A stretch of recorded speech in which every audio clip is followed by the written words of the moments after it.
Hello and welcome. Welcome to Drakenmemoria. Yay! What is Drakenmemoria, you may ask? Well, it's Dungeons and Dragons. More specifically, a group of people playing Dungeons and Dragons. So if this is not something you want to watch, well, hopefully you're watching this on Twitch or YouTube because they give suggestions, either to the right or to the left. Pick one, and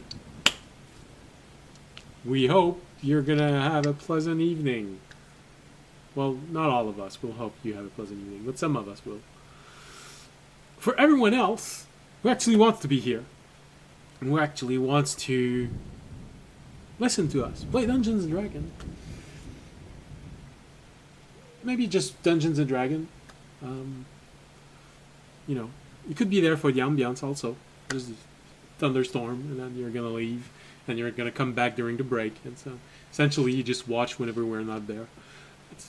It's weird, but okay. I mean, viewers are viewers. Well, whatever the reason, we hope you'll have a pleasant, whatever part of the day it is for you, and yeah, if you're new, welcome. If you're not new, welcome back. That's everything we can say. If you like the ambiance that I mentioned, Ambient Mixer. It's a website. You can make your own ambiance. If you see a battle map, it's Dungeon Alchemist. If you see a world map, it's Wonderdraft. I think that's all the publicity. Anyone wants to give us a unwilling sponsor? Crazy. I was crazy once. Locked me a rubber room. Sorry, no. Won't start that. Sponsored by Tahine. Oh, I'm eating goodness. it All right. in no That's pretty much it. Yeah, your microphone is having trouble again. Or maybe you're Having taking... trouble. Well, yeah, you can't kept believe- dropping off. You know, we know who's sponsoring. That's the most important part. Yeah. I don't think they know they're sponsoring, so don't tell them. We don't want to get sued. All right, and with this, as you can see, Jorg is missing. He went to a tavern where there are bards, and yeah, that's it. He went back. The bards made crazy. Yeah. But hopefully his girlfriend is watching us. And Actually, no. He was informed that there would be barbs, so he just assumed that there would be plants there. You know. He was misled. Yeah. Very misled. Oh, also, if I disconnect out of nowhere, we have a really big storm happening right now. My power went out earlier. Yeah. I just hope it doesn't go out again. Well, me too. Tobiashi, what do you do this combat turn? Damn it. Well, I disappear into the... he gets eaten by zombies. plane. Alright, who's next? Now I'm half zombie too? Oh my god, there's so much happening to me. Well, wouldn't it be a third human, a third zombie, and a third something else? Yeah. But the funnier joke is that you're half of three things. Because then somebody else has to work out the math for how that works. Yeah, I'm not a math guy. Yeah. Alright, so. Hi, Ichigo. Oh, goodness. How are you today? I think we have someone worried that someone's going to get eaten by zombies. No messages? Usually you put a message. Okay. Amble a bit. Alright. So, that's what's missing. I can't see the chat. Let's see. Well, I can't see the cat. Oh.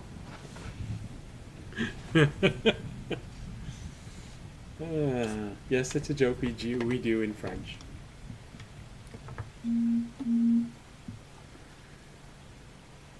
Alright, well, apparently it's gonna work because we get a commercial. Of dogs playing? Okay. Well, anyways. Weird stuff.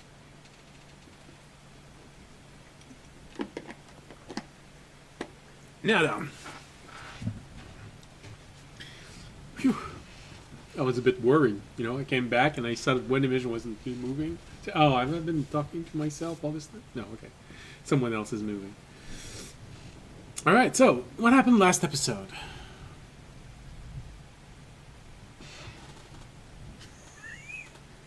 The stream seems to not be moving. Are we okay? It's working on my end. I see it moving on my end. Ah, okay. It was just a huge lag. Alright. Alright then, let's get started. Well, first of all, let's stop the rain because you're in the beginning of winter, so usually it doesn't rain. Alright. Let it rain, let it pour, she don't love me anymore. Yes.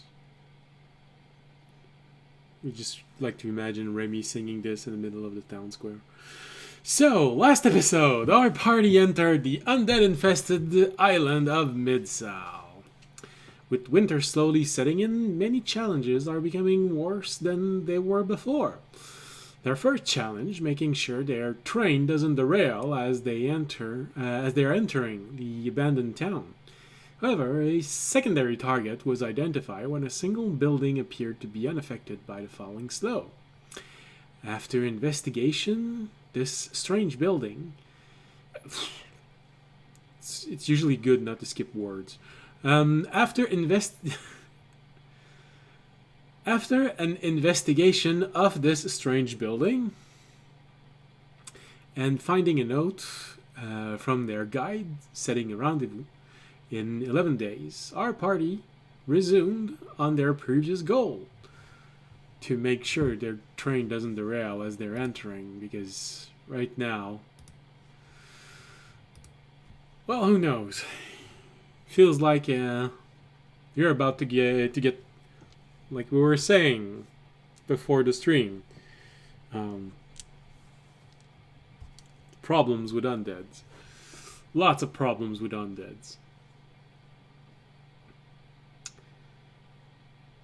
Alright. So now let's figure this out.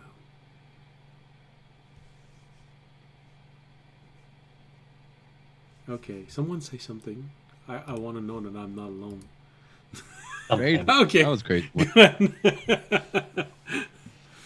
Because I'm seeing two people eat but no sound, so I was wondering, alright, is everyone... I muted myself so you wouldn't have to listen to me eat. Yeah, that's okay. Obviously, the ASMR factor. Yeah, it's I mean, there are people on the internet who go out of their way to listen to food, eating, chewing, Yeah. That's the only ASMR. one I can't stand. Other than that, every other ASMR is fine. But eating kind of makes me feel icky.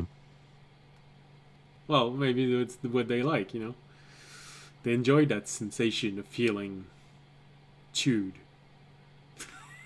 Internet, you're weird. I'm going to need you to stop. I didn't think that we would have to add the vor tag to this stream. But, Alright. So, I believe last episode you all decided to go out the building where you were, cross the town square again, and make your way to the train yard to evaluate what needed to be done in order to get the train in and out of town without losing the train itself. You rolled a 14, if I remember correctly, on... No, the lowest of you rolled a 14 on your stealth roll. Yeah, that's what We had passive trace on, right? Yes. I was about to say I would have to try really, really hard to only get a 14. Well, I believe it was George who got a 14. I vaguely remember saying that he just turned around and stubbed his toe on the only rock I within don't know 20 how many feet. No, I remember him having a low roll, but it's just like, well, the highest roll you can always go out with a 14. Just like, I don't remember that. There's two important things that Jorg made just for the person playing Jorg. We have zombie repellent and I think poison that makes you shit yourself or something like that. I don't know. Something like that. I'm not sure. I remember there's zombie repellent that he made at least one One of dose of it, which is at I think 3. I'll have to look at my notes again. But you have to light it up if you want for this to work, and it's not a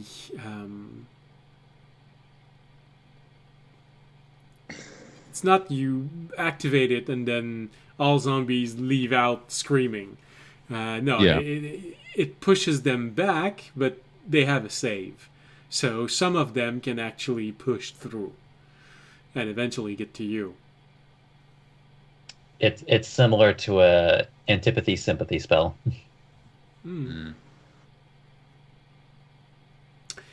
All right. Based on how you described it, like that's the closest comparison I have. Yeah, okay. Okay. All right, so you start out your trek to this deserted town with most of the undead chasing the ghoul who's just screaming its lungs out, trying to figure out where the sound came from, and then simply getting triggered and triggered again by falling debris and just this mess of because zombies are moving, they're tripping over things, pushing logs that have fallen from the roof of buildings, and it's just making this cascade of noise that you just hear that screaming thing just going from building to building, trying to figure out where that thing is now. Aaron will find the manager. So when you get out, most of the undead in the town are just following this mad ghoul, screeching its way, tearing through buildings. So you have a mostly deserted town square. Because of that, you walk about and it's a little freaky because there's a very gentle snow mixed in with the usual fog, limiting your visibility range drastically. It's also not a very common sight, fog and snow at the same time, but you've slowly been getting used to this. You manage to walk across the town square rather easily. You have a few moments where you just stop because you've just heard something moving. And then you just see an undead stumbling through a window and then crawling away toward where the sound is, which is significantly louder than Jorg going, that hurts.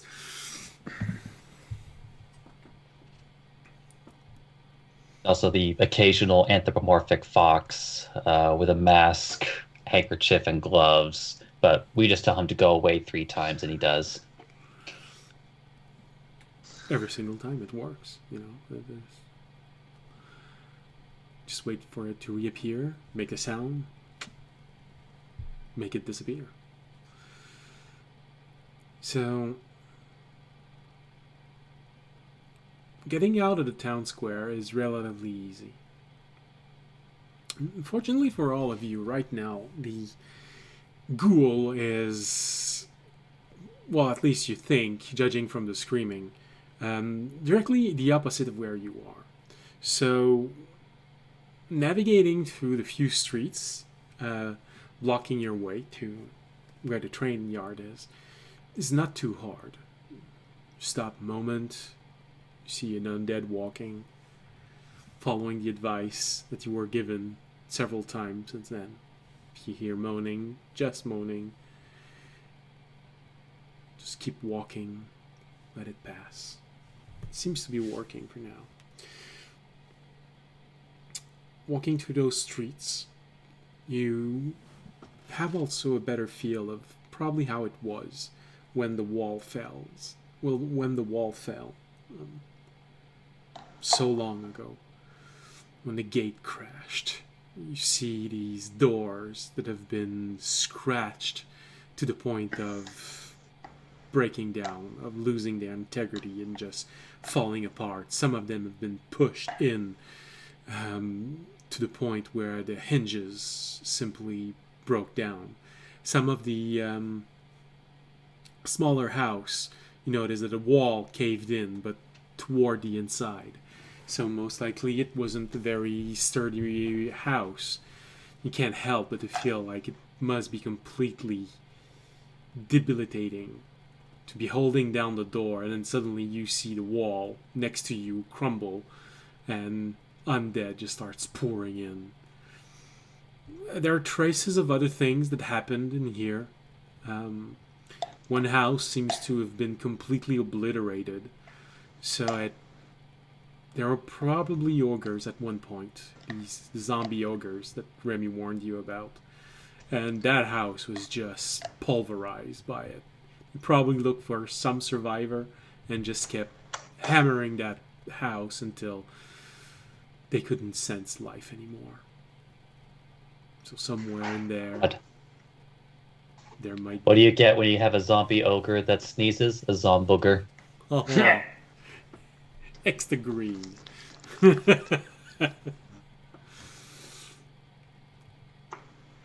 Somewhere in that house, at one point, there was probably a half-squashed zombie trying to get out of the house after it died and turned. But it's mostly just gruesome images that follows you throughout these streets. And you find yourself out of the town. Well, not out of the town walls, but out of the town and looking at this train yard. Mostly looks abandoned. It's been a while, so trees have started growing probably where there shouldn't be trees. In fact, just looking around, you notice one tree that has started growing through between the tracks of one of the railroad coming out of this central place. So hopefully, well, more than hopefully, thankfully, this track doesn't seem to be the one that you need. But this train yard looks a bit like the last one you had. In this repair, several sheds, some of them broken in. You see this large area where there is a disc. You notice that that it is a disc because there is a small space all around it that is devoid of snow. Although you'd have to get right next to it to see how deep it is, you do notice that it forms the rough size of a disc. There are a few places on that disc where the snow doesn't accumulate, so there's most likely holes or some sort of pattern. Because they did at one point try to make this place attractive. So, there might have been some sort of pattern how all of these tracks were placed on it. All right, hold on. Welcome to Zombie Park. Da da da da da da da da da. Coming this summer. Winter, you mean?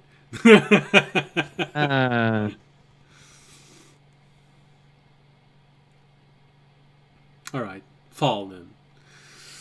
Yeah, fall. It works. Coming to theaters really soon. Coming to theaters next summer on the 4th of July in the winter. When the leaves starts falling Yeah. and the flowers come out. Yeah, we got all seasons. So you're standing in front of this place, and first thing you notice is the fence has been broken in several places, and there doesn't seem to be much activity in there right now, but you do notice that the snow has been pushed, and you can nearly see the ground in some places. So you get the feeling that those were the path the zombie took to get out of this place. So at least you have an idea of, well, where they might be coming back in. But for anything else, you have to get inside and start your investigation of this place. Figuring out, is everything in working order? You don't see a whole lot of zombies. As a matter of fact, you take a moment to hear if you see any, and if someone would do a perception roll for me, you'll get the answer. Well, I don't feel good about this, so I think we should have Remy scout this out. 16. What I'm hearing is you want to be absolved of any guilt in case something gets missed. Yeah, obviously. And if worst comes to worst, we could have a Jorg summon an animal, and we could put the boots that audience has on it, then they could like run in a direction, right? Perfect. It's perfect. Well, Ramy won't be accepting blame today because he rolled a 26. So, yeah. All right, so Fisher starts looking around, see if we can, and then Remy just takes a moment and tells them to stop. You hear the faint sounds of zombies in the pit below this large disc. Not a lot. You'd probably guess maybe 2 or 3 that for some reason doesn't seem to be able to get out of this place. Either something is falling on them or they're just stupid zombies stuck in their loop of trying to do something to get out. So you get the feeling, alright, this place is mostly deserted. But down in the pit, there might be 2 or 3 of zombies still stuck there. Trying to get out, trying to reach the screeching whatever it was hundreds of years ago that's tearing through town right now. With your 16, Fisher, since you were looking at different things, trying to perceive the different things, without doing an investigation roll, you won't get a lot of in-depth information about the status of this train yard, status of the equipment. But with your perception, you do notice one glaring problem, is that the track leading inside of here doesn't line up with the track leaving. It's not a straight line. So hopefully, because a train with passenger is not large enough to fit on the disc, there's a way to counter this. But since everything is covered in snow, it's a bit hard to tell. But there's already potentially a problem. You might have to move the disc. Okay, so the tracks that go to the maintenance yard aren't lined up? So the tracks coming from the bridge that you just did, they come in and you can't see where the railroads are on the disc because it's mostly covered in snow. The problem is that where those tracks are coming in, it's not in a straight line to where they come out. There would be a curve. So hopefully this problem is solved on the platform, but if it's not, then you have a serious problem.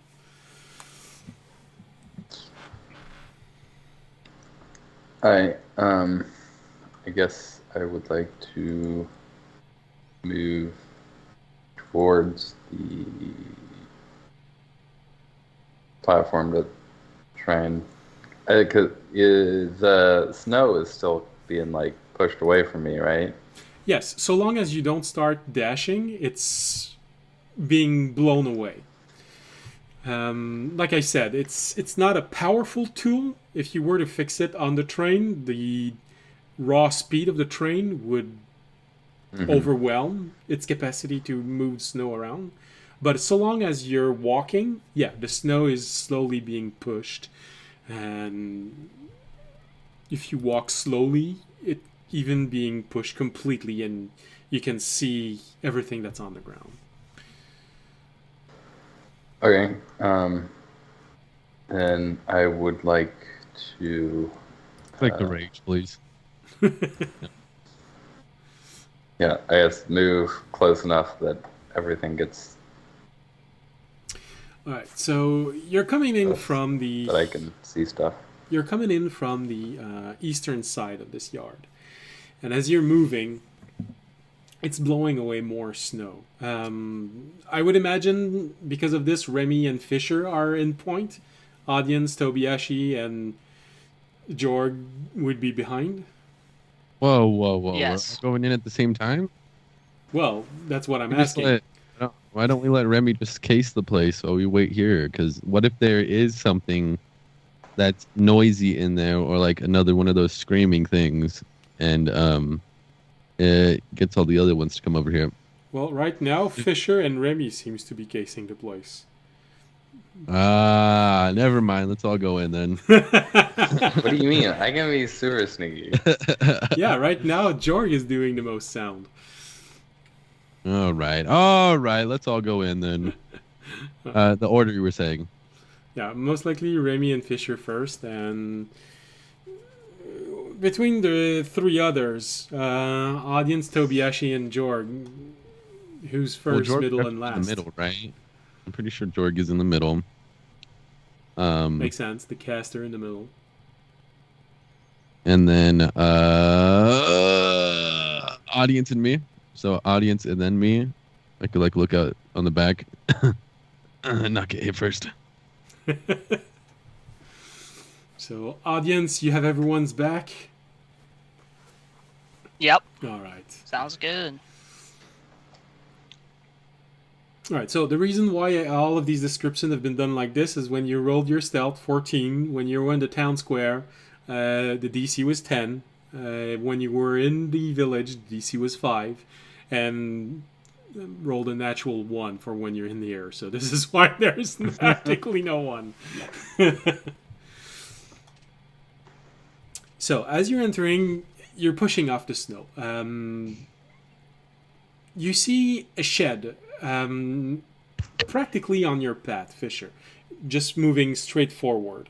And you see a place where the snow seems to be falling off, but you see railings also. So there's most likely something there to walk down into the pit, into the maintenance pit. To your right, there is a shed nearly to the edge of this place, and further off, maybe 30 feet away, there is a larger shed.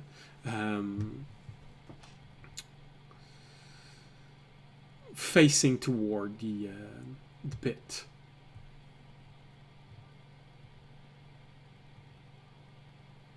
And Okay. of course, there's a large disc. Well, all right.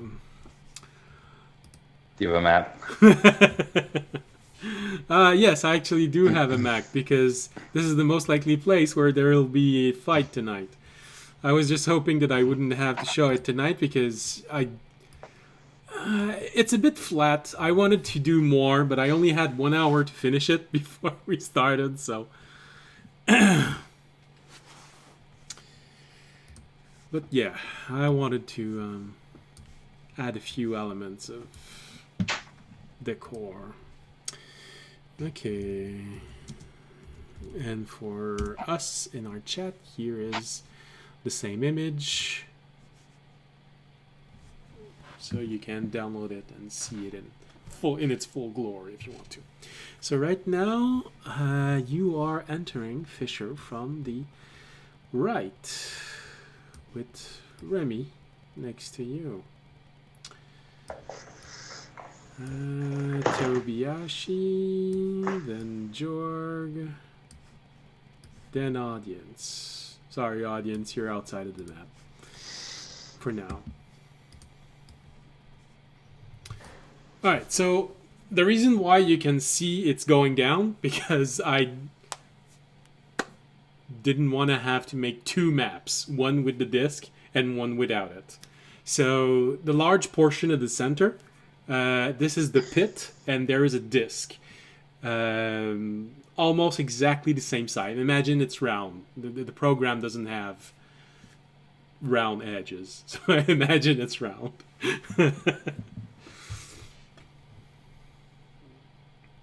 I mean, if you really think about it, a circle is just infinitely many angles, being put together in such a way that they all are tangent with each other. Yeah. So the disc is flat circle. Like over the pit. Yes, the disc is over the pit, But roughly. Well, you don't know; you're not there yet. But there is enough room below it to do maintenance. So at least 10 feet, you'd say. Mm-hmm. And the railroad leaving the town is the one leaving at A17. And Okay. obviously the one coming from the bridge is the one at T10 and 11. Okay. And the messed up tracks are Where the zombies probably walked the most leaving. So if they're coming back, the places where those messed up tracks are coming back inside the map is most likely where they're going to be coming from. Because you have to imagine that right outside this map there is a fence broken in multiple places. Mm-hmm. Okay. And we're coming in from the right. Oh, I didn't update it, sorry. Yeah, you're coming in from the right. It's going to be there in a few moments. So yeah. Coming in from the right.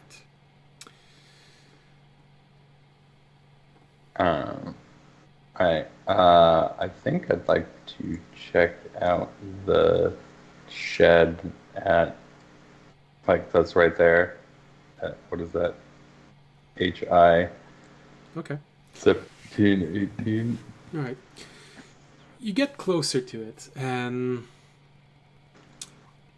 peering through the windows, you notice immediately that you can see outside. There's a little bit of light coming in. Part of the roof and of the walls have decayed so much that light is shining through. And this one, at first glance, without doing a perception or investigation roll, seems to be a tool shed with a variety of maintenance tool, both for the train and most likely the mechanical elements of this train yard. Hey, maybe audience, maybe go over there and take all the tools out and put them in your thingy, your storage. I can go get tools. All right, I'll go help you too. Good point. But They're going to We'll do go the over tool to the shed. shed. Yeah, we're going to the tool shed to take all the tools out of it, and put them in the dimensional storage. All right. Meaning that this is... All right. You go around, going to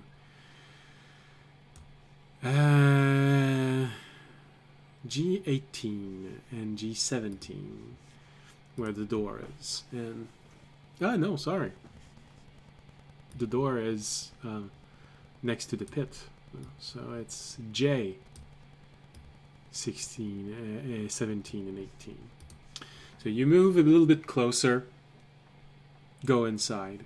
Well, immediately you notice that there was probably someone in here at one point, fairly recently, as the side of the window seems to have been pushed out even more. So most likely some undead stumbled out and started to move away. But right now, there's nothing there, with the exception of a large variety of tools. Some of them you have actually no idea what they do in life. Well, you know, audience has a history of trying things out on Tobiyashi, so maybe you want to turn around and try to see if you can zap him with some things, but other than that, you have no idea what they do. This thingamabob looks like it's very important. Let's put it in there. Alright, so as Tobiyashi and audience are looting the tool shed, we have Fisher, Remy, and Jorg. What are you all doing? I'm trying to find where the controls for spinning the disc are. Okay. Well, make a perception roll.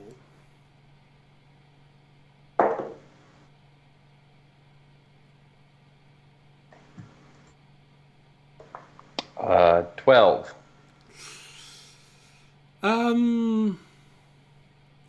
Using logic. As Fisher looks around at this. Using facts and logic. All I can say Well, is there a place that? where it might feel like a good idea to place controls to turn around that large disc? If it's in one of the shed. From the orientation of the shed, from what they would see from a window. Well, I was going to say it's the tool one, that's why I checked it first, but then I guess I would say the one at Q18. Okay. Assuming that side there has a window in it that is facing said disc. Well, you move up a little bit more forward, closer to the edge of the disc, and you get to see inside, where you see, okay, it really drops just about 10 feet deep. And now you can hear what Remy was talking about with the moaning and what might be happening at the bottom of this. So feels like they're on the other side. But as you're looking also in that little space between, you notice that a few ladders have been placed there a long time ago. Most of them are broken down. And as you're walking slowly, you notice one that is broken down, and you notice this undead, this zombie, trying to climb up this broken ladder. Keeps putting his feet where the first step should be, and then it goes through, and you just hear him go, takes a moment and tries again. He's stuck in an animation. Part of the step is there, so you get the feeling that he's analyzing this with his mostly rotten brain as, oh, the step is there, I'm gonna step on it. And every time he steps on it, it just bends a little and his foot goes through. And there's this moment of, oh, there's a step there. I'm gonna try and climb it with this. Oh. It just keeps repeating and repeating and repeating. So you get the impression that it's probably something very similar with the other, maybe one or two zombies that you're hearing in that pit. As you move more toward the front and away from the pit, you notice that large hole where there used to be a window in this shed. And alright, now this feels interesting orientation wise. You don't see anything moving inside. Fortunately, although the map seems to be saying that the sun is southwest, it's actually west. So there's a little bit of sun getting inside. Oh. I know, I didn't have Sun. time. I didn't, yeah. Through the fog and the falling snow, the gentle rays of the sun barely manages to pierce through. They didn't have time to. The gentle rays of the fire disc up in the air. You get to see inside, and a lot of it looks damaged, but without doing a proper investigation, you won't know for sure. You'd have to enter.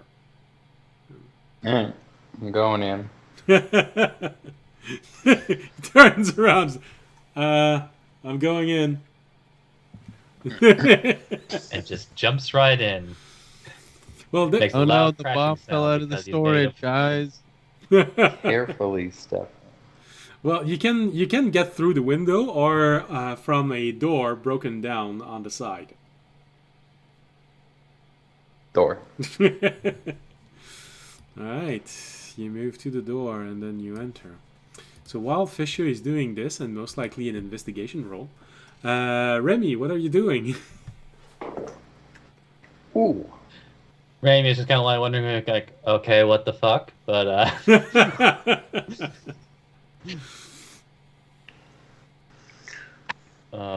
Fisher's got a one-track mind going right now.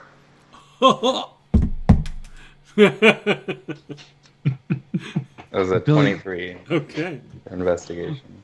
By the way. All right. Oh, that's a pretty good roll. All right, but I still want to know what the others are doing.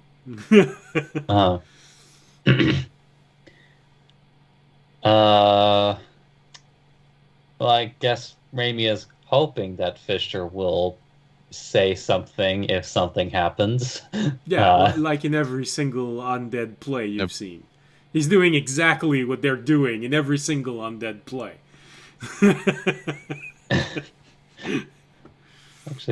Actually, it's because of that. We're just like looks toward audience. Who's looting It's a tool like- shed. Yeah, but I have a big sword. When they do it, they don't have a big sword. That's what she said. Wait. Not that kind of sword. Fisher doesn't have that kind of sword. His Yeah, you could get an implant. It's fine. I mean, he does have a twig. You did give birth, it's, though, you it's know. always stiff. All right, so Nick, let's move on. Remy, Tobiyashi, and audience, and Jorg. You know, if audience, Hey, you want audience, to play I'm Jorg. feeling kind of weird. I feel like I really want break. No, I'm kidding. No, I'm just helping him. I'm helping him put all the tools into every tool that we could find. I'm putting it in the dimensional storage. All right, so audience, while Tobiyashi is doing the raccoon, what are you doing?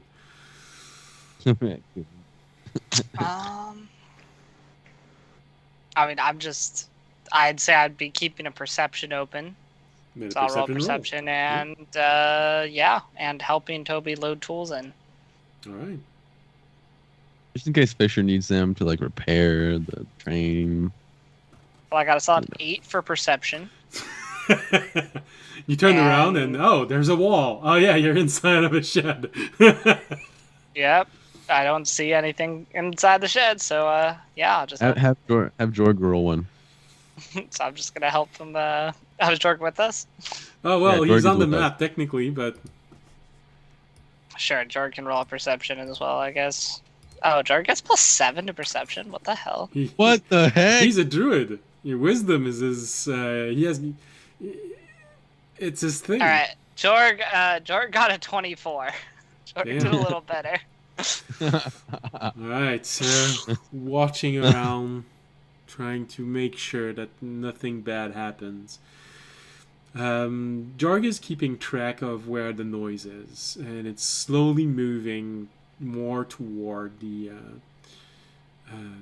northeast corner of this town, and incidentally where the train is going to go through as it's leaving.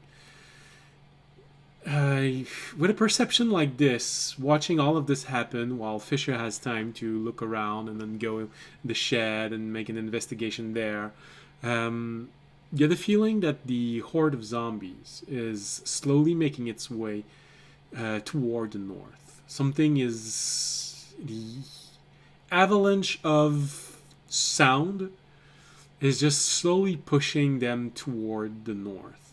Eventually, when they get to the western part, they might be starting to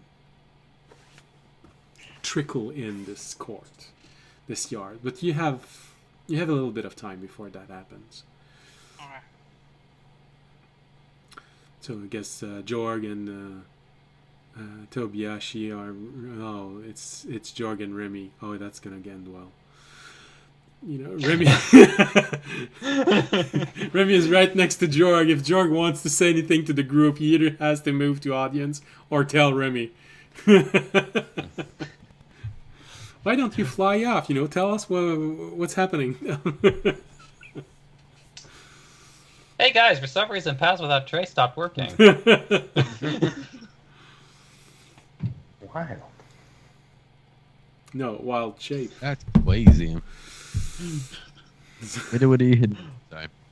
Sorry.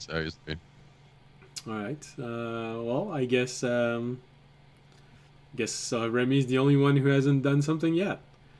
So, other than looking at this and feeling like, oh, this is turning out exactly like every single play and books I've ever seen and read about what happens in a zombie story. You know, one goes off alone, two goes in a shed and start looting things. The druid just decides to stay alone there and keeping watch. Too far from anyone to quickly react to what's happening. Sorry, it's really dusty in the shed. Yeah, you know, with all the snow. Didn't know Fisher's allergic to snow. Yeah. You know what? This would be completely in character. Just like, because if Raimi had to choose between which two members he would prefer to be attacked by zombies while alone, between Jorg and Fisher, Raimi starts walking over to the shed where Fisher went.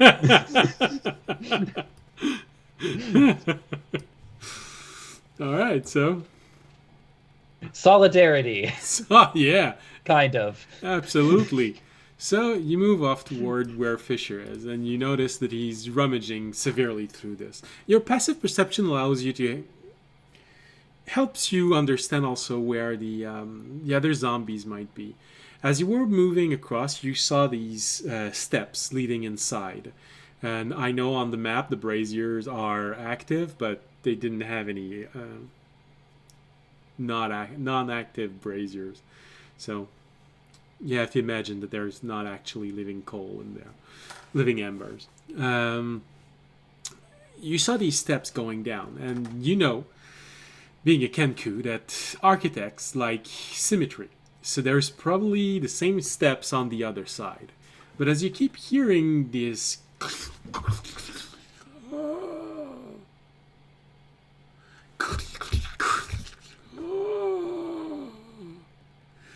You're getting the feeling that the steps on the other side are broken. And they just keep going up the stairs, falling, and then going around up the stairs, falling. And they're just repeating this in a cycle. At least it's what it sounds like. Yeah, the Benny Hill theme keeps playing. You get to where Fisher is, and Fisher at this point is nearly concluding its search of the place. And you might have a moment of pride, when you watch Fisher and, he's learning from me. This place looks thoroughly tossed around.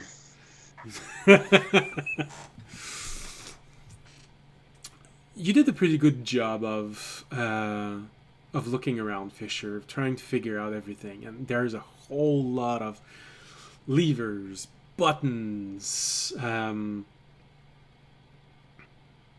Some of them turn, some of them you can push. There's a wench that you're not sure what it's tied to. But one thing is sure, there's no power in here right now.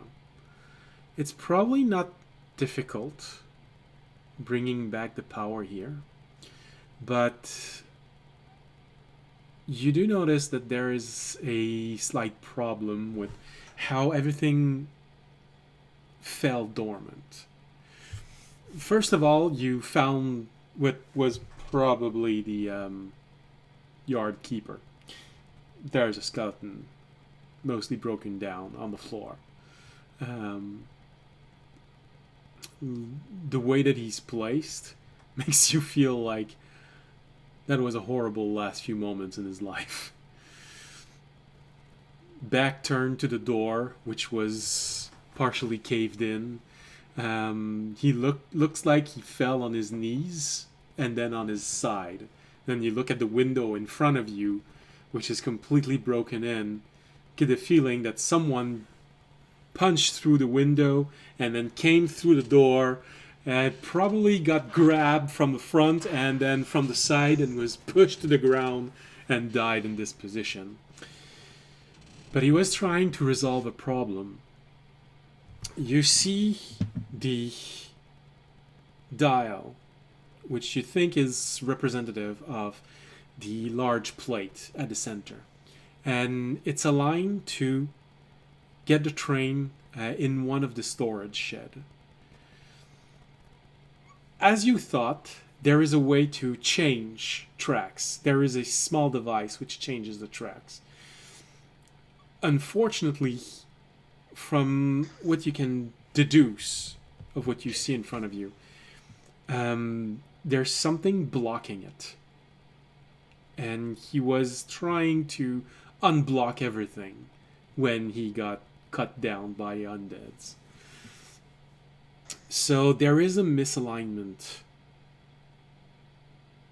with the plate. So something is blocking the from the from control or the actual disc. From what you're seeing, the disc itself has at the center of it a mechanism to make the train. I keep forgetting what it's called in English. To set the train on either of the 3 tracks in front of you. Just a small device which allows you to make it go where you want it to. Unfortunately, the device seems to not be working. There's something that indicates it's not moving. So there is a physical damage to that device. And he got cut down in an attempt to trying to move the disc so an incoming train would be able to get on the plate, and probably after that wanted to move the plate back into position so it could leave. But he never was able to do this. So not only the system seems to be broken to change the track on the disc, but the disc itself is misaligned. Okay.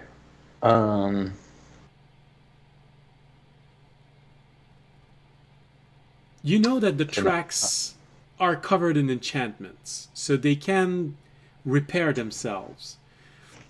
Whatever the damage is, could probably repair itself if you remove whatever is blocking it.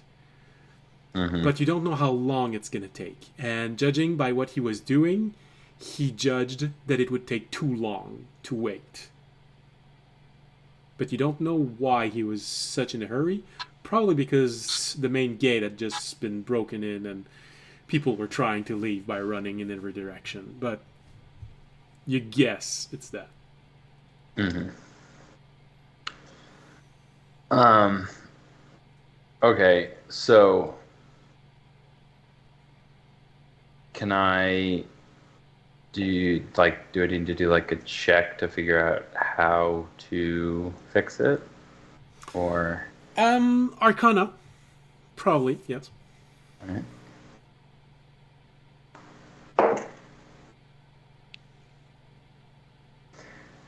That all right. What's my Arcana? 17. 17, alright. It takes a little while, and all the while Remy is just looking at you working. You know, it's not as entertaining as watching audience work, but still. You know, I would say that this is more of a situation of, you know, like, while, you know, looking at audience work is more for like, you know, like a mix of both business and pleasure. With Fisher, it's more just like admiration to dedication, or admiration of dedication, I should say. And it's just like, like there is value watching somebody just like really dedicated to what they're doing, even if there's no other ways to enhance that experience. Yeah, no, and he seems to be knowing what he seems to know what he's doing. You know, he gets on all four and then crawls under the large console, opens something up, and shoves his head inside, and then gets one arm in, and you hear things being moved, disconnected, reconnected. You probably hear at one point or another something, just a, huh. Oh, shut up. Okay. Yeah, I You know, know. I would like to say that Brady Brady can only imagine what the conversations are like, but he can't, so. Shut up, I know. Shut up, I said.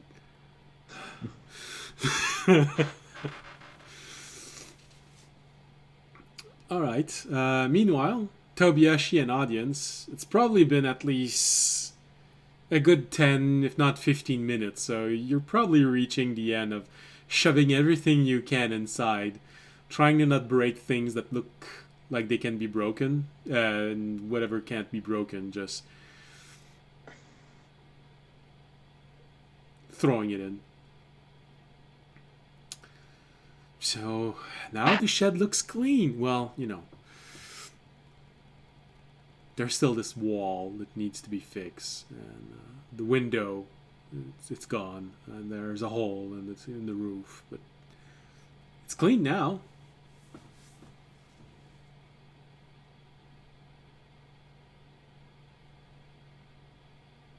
I don't know if it's because someone is talking and they're muted or they're not saying anything.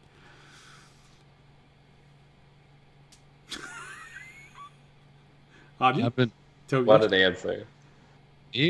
Audience or Tobiyashi, you're in the same shed. You just probably finished shoving everything inside the dimensional storage. I want to know what you're doing after.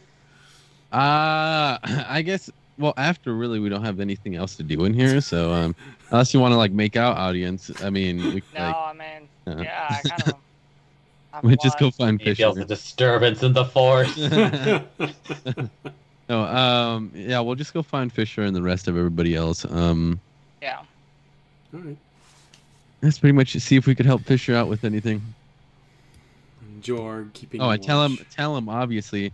As I walk up to Fisher, I'm like, okay, we have a whole bunch of tools for you. Don't know what they do, don't know what they're used for. But they're yours now. I go, All right, I'll check over them later. I'm kind of busy. Yeah. As my voice echoes from outside Oh, you from need help? inside this console thing. You need help in there, or like, do you need any help at all? Anything we could do? I think I'm good Okay. for now. At Keep least. watch then.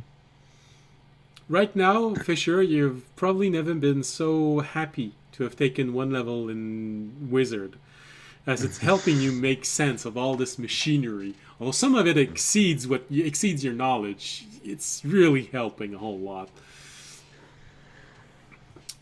Audience looking through the window, just keeping one eye on Jorg over there, who's just looking at audience and just going. Actually, there's some. If you guys could go check the big disc and see if there's anything stuck somewhere in it. Okay. All right. So who's going?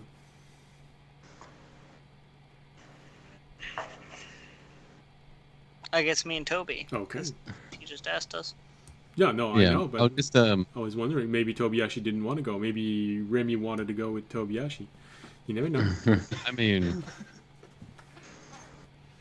I'm fine with whatever. All right. So while Fisher keeps on working inside of this machine, Audience and Tobiyashi go toward the disc. And technically, I'm gonna put you on the center, just to say that you're on the disc. So you see that there was probably a design idea with this place, because most of the place where the snow has fallen in doesn't seem to be broken down. It seems to be intentional. So there was a desire to look down. And I would probably like...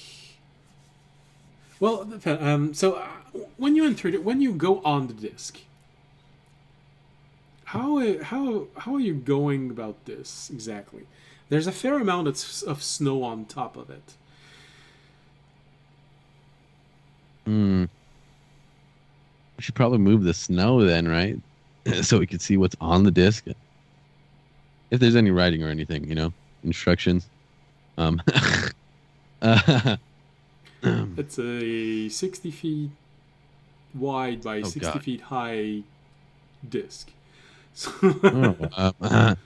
I'll just diameter of so this disc is 60 feet, so it's gonna take a while to shovel all the snow. Okay. Just get on the disc. Fuck. How should I do it? I could shoot my soak up and we could get on top of it.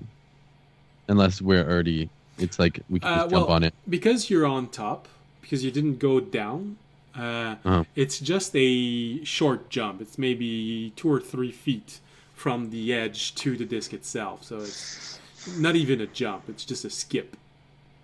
All right. I'll just jump on it. All right. Do a little jump. So I want to know, how are you going about going to the center of it?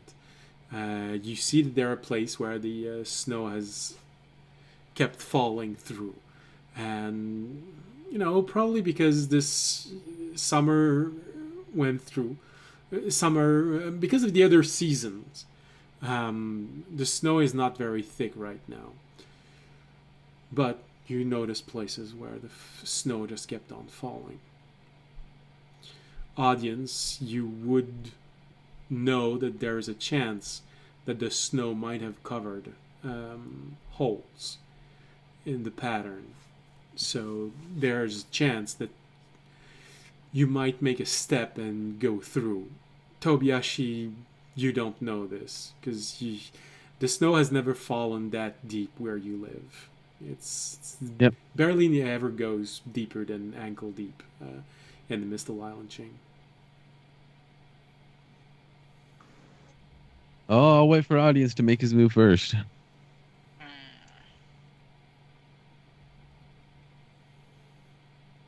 think he has snowshoes. Yeah, well, I don't.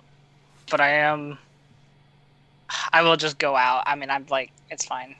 I'll. Okay. So, if you want to try and avoid any holes purposefully, it would be a perception roll. If you just want to go for it and run to the center, what is your passive perception again? Not very high. Okay. Like 11. Okay. Mine's 18. Oh, well, I don't... Tobiashi is not expecting holes to be covered, Yeah. but he has very good perception. And fortunately for you, audience, as you're moving, Tobiashi eventually says, feels like there's a Watch out. trap over there. If you step there, you're just going to fall through. Look at how the snow, it's a slight bulge going inward, you know. Yeah, there's weird things where it's like caving in on the snow level, like it's not aligned. You should watch out right there. And over Okay. there. And over there. Oh, also right there. So it takes a few moments, and you skip, nearly fall in at one point. Even with 18 passive perception, Tobiashi doesn't necessarily see everything, but there was one that your foot went through, but fortunately this one was a damaged part, and it wasn't large enough to engulf you entirely, so just your foot falls through. Lose your balance and just keep going to the center. Looking at everything you can see, you notice the device, which allows to move the rail in whatever direction you want. Mm-hmm. You notice this large, maybe 4 foot long, has roughly the shape of a very thick javelin made of stone, and it's just stuck in there, probably a feet deep inside of the the device. There we go. Mechanism? Yes, that's what I was trying to say, but it didn't want to come out. From what Remy said, there is a monster that probably has done this, but you haven't seen any trace of that monster. So either it left a long time ago, or it's dormant somewhere. But it's stuck right there in the middle of it, and it's twisting the metal. If you want to free the device, which allows you to change where the track goes, you'd have to remove it. And it's stuck in metal, so it's gonna do grinding sound. It's going to take you a little bit of time removing this.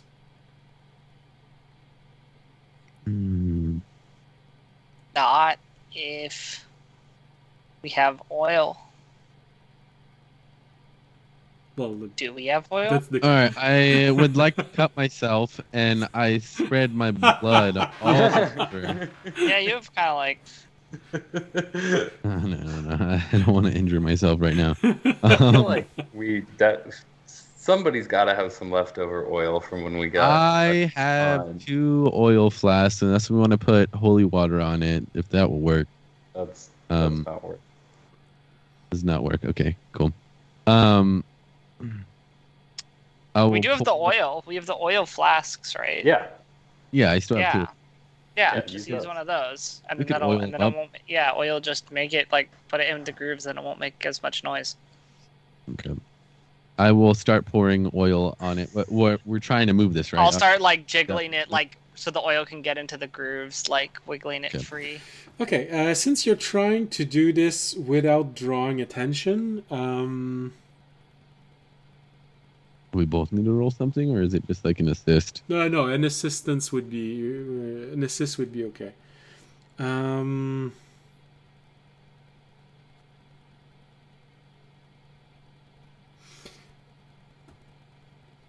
stealth or no stealth. Stealth. I was gonna say sleight of hand, but no, Stealth? it's too big of a. Okay. Too big of a. I have a +6 to stealth. Yeah, you should roll stealth. Okay, with advantage because assist. Yeah, because I'll give it to you. Okay, Because we're okay. assisting each other. Right. Well, that one's horrible. Oh my fucking god. I rolled 5 twice. So All right, so you start. 11. I rolled an 11. You pour the oil on this and you wait a little bit so that it really gets inside and you start twisting it just a little bit. Alright, it feels nice. Twisting on the other side. Alright, not hear anything. Then you decide to pull it out and unfortunately you have this moment of audience impatient going, it's not doing any sound, and he just yanks it out and you hear Hey, one second. Do we have a +10 because Jorga's somewhere? A pass without a trace? Does that work?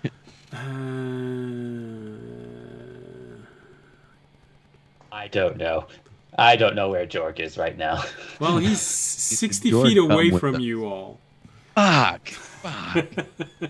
All right, never mind then. Yeah, yanks it out.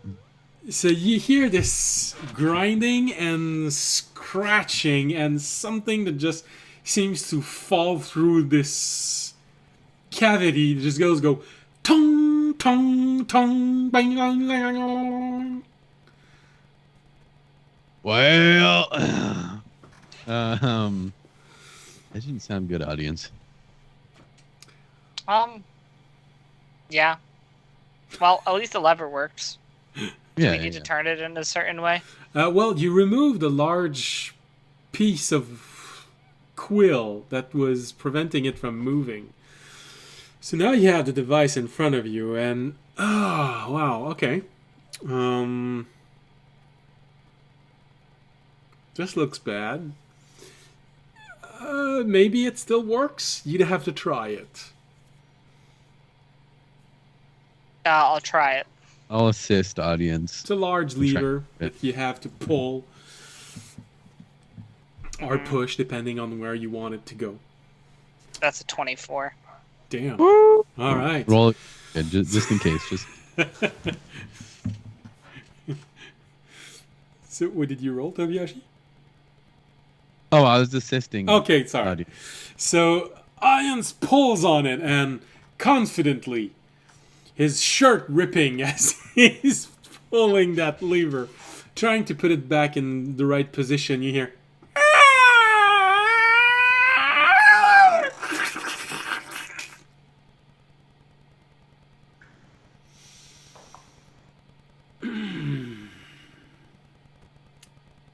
Amy now feels several disturbances. No, that much noise. Probably Fisher and Remy, you both hear this going.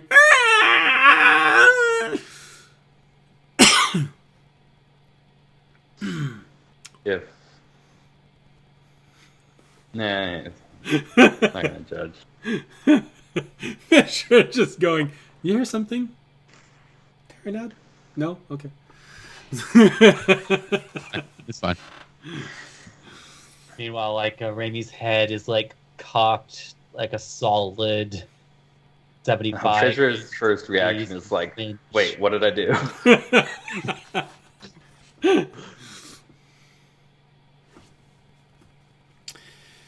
So, that definitely did a lot of noise. And there is a moment where even you, Remy, has, oh, God, please.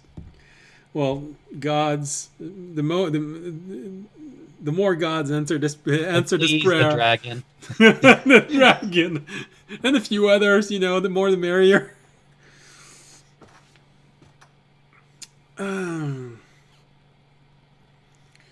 You have an initial moment of,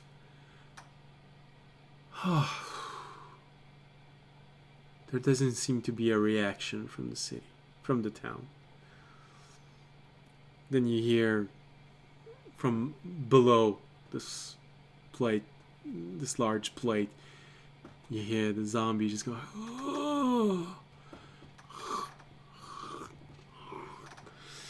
dragging snow with them, and they're moving closer toward the center of this. So basically, right under where Audience and Tobiyashi would be. And they just move there. You don't know exactly what they're doing, but you can imagine that they're just there trying to grasp at whatever isn't above them, because they don't really get the idea of there's a wall in front. And then this is the moment where you notice it. The town is silent. Well, You don't hear anything moving. You don't hear anything screaming. But the town is silent. The town is listening.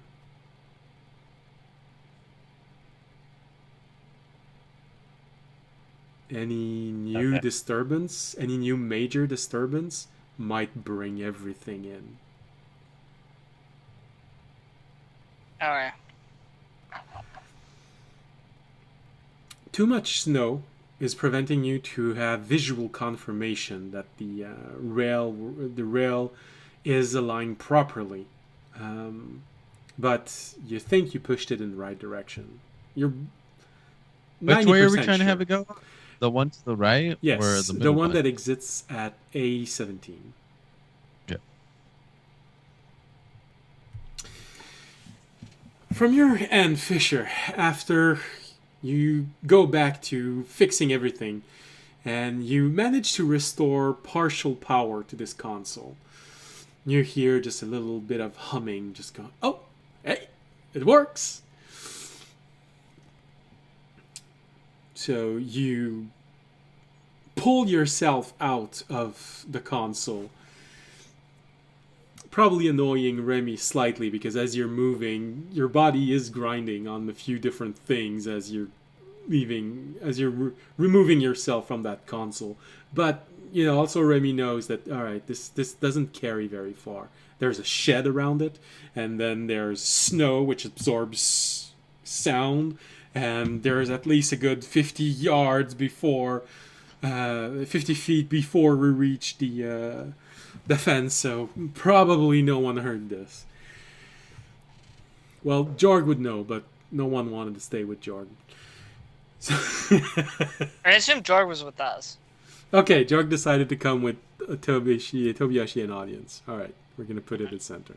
Because I assume Jorg is just going to hang out near Audience today. Well, if that happened, then we could go back to the stealth check roll. Well, no, he came in running because he heard the sound and he realized that he won. He needed to make sure that you were all much more stealthier. Okay. Makes sense. Jorg always throwing... No, just kidding. I'm kidding. Hey, guys, what are you doing? This is too much sound. You should have told me. I'm sorry. We thought you were in the you were like in your own world. You know what I mean? Like sometimes you don't even respond to us. You have that blanket on your head. Oh, he's just staring at the tiny blob in a jar. Usually when he's in the tavern, so it's not moving much. We lost him again.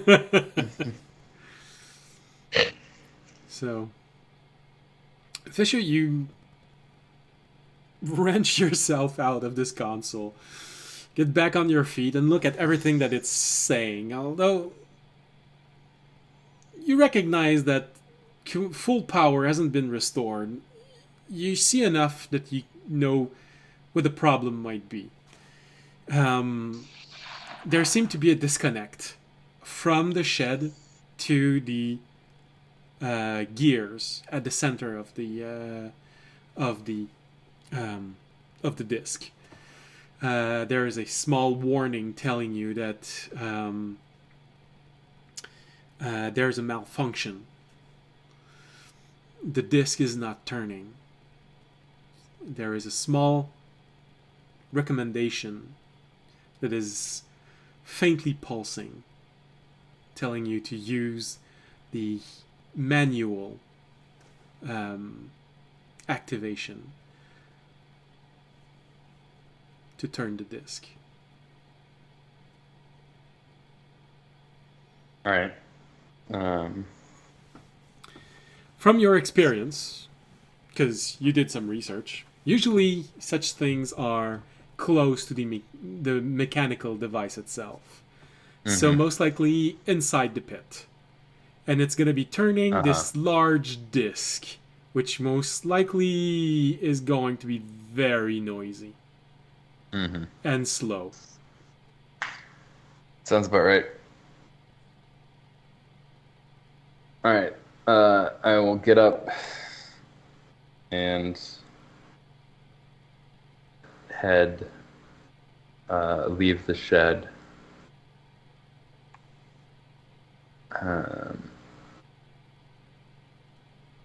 And I guess head over to everybody else. All right. Remy, what do you do? Well, like, fuck, he's staying in there by himself.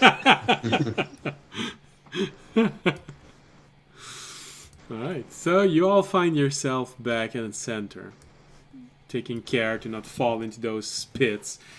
Remy, with your passive perception, you take a peek down below and you notice that there are 3 zombies just grasping at nothing, trying to reach the top, and you okay, that's roughly where our audience is. So yeah, alright. Nothing bad, it's just 3 zombies.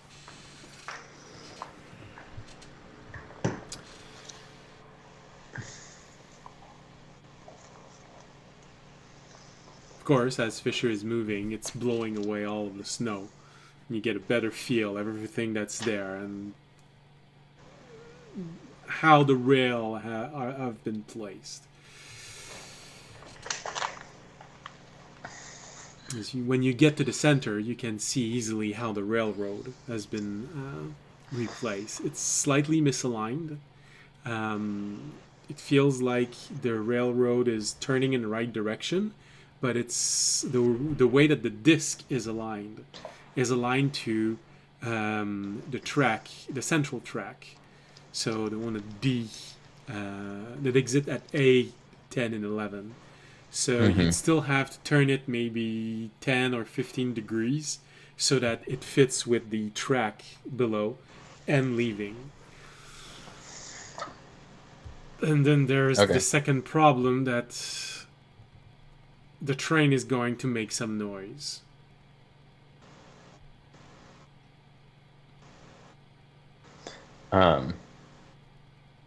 More than usual, or just? No. I mean, the train's gonna make noise because it's a train. No. I mean, what I mean is, from your perspective, because of all the research you've done, there are 2 problems right now. The moment the train is going to come in, it's going to draw attention, especially with how quiet everything is right now. Yeah. And then there's the turning the plate, which is going to make noise. We have to park the train on the disc and then turn it. Well, because of what audience did, although there is a point of mistake in the quantity of sound he made. What he did was not wrong. He aligned it properly. So all you would need to do is turn the disc at the right place, and it would be aligned with the tracks coming in and going out. The problem is you have to do this manually, which means the device to do this manually is probably in the pit. So whomever is doing this is going to draw attention on himself as he's turning whatever device is to so that the disc is properly positioned. And then there's the train coming in. Whomever is there, and possibly others of your group protecting them, is going to need to get to the train from that point. And there's only one way up, one staircase. There are a few ladders that could be used, but they've been there for a very long time. They could break if someone uses them. Mhm. So, But basically, it's so we can get the disc to the point where you can drive onto or go Yeah. onto it and off in the right direction without moving the disc. But that's going to make noise, which would draw a bunch of zombies, as would you getting on the train. So the moment the train... as it's currently parked a ways away, if we tried to turn it now and then run back to the train, we would You'd need to have face... to fight through Yeah. the entire town's worth of zombies. Well, you'd have to face the zombies coming down here, and then you'd have to make your way to the train along the track with everyone chasing you. If you bring in the train, you don't have to run to the train, but you're gonna attract a whole lot of attention before you even start turning the disc. Which means it's going to be audience's dream fight, but for everyone else, a real nightmare. Okay, so we kind of have 2 or 3 options here, guys. We need to turn the disc into position. That's going to make a ton of noise, no matter what we do, and draw a bunch of zombies. Then we have to get the train through, which is also going to make a good amount of noise and draw a bunch of zombies. So we can either go back and get the train now and bring it to right in front of the disc, and then try and spin the disc, and then get back on the train and go. In which case, we're going to have to fight the zombies from before we even start turning the disc. Or we can turn the disc now, and then once it's positioned, run back and get the train, in which case we will have to hold off some zombies until we're finished spinning the disc, and then get back to the train while there's a horde of zombies on our tail. Or we split up and somebody gets the train and starts coming here while somebody else spins the disc.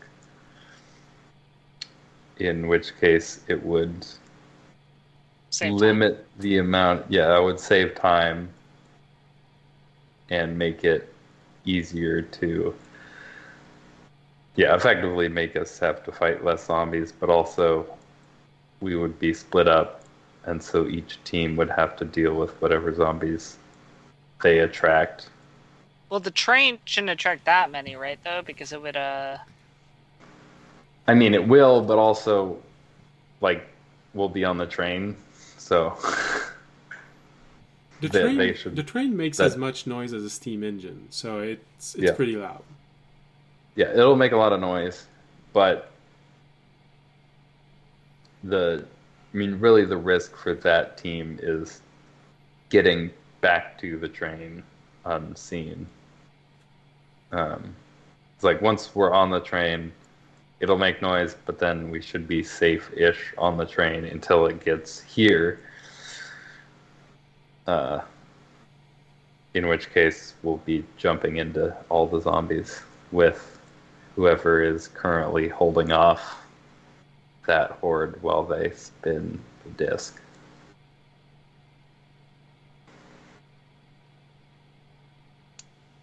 I see. I guess Rainey will, at the very least, present it as an option, but he's going to hold up his book.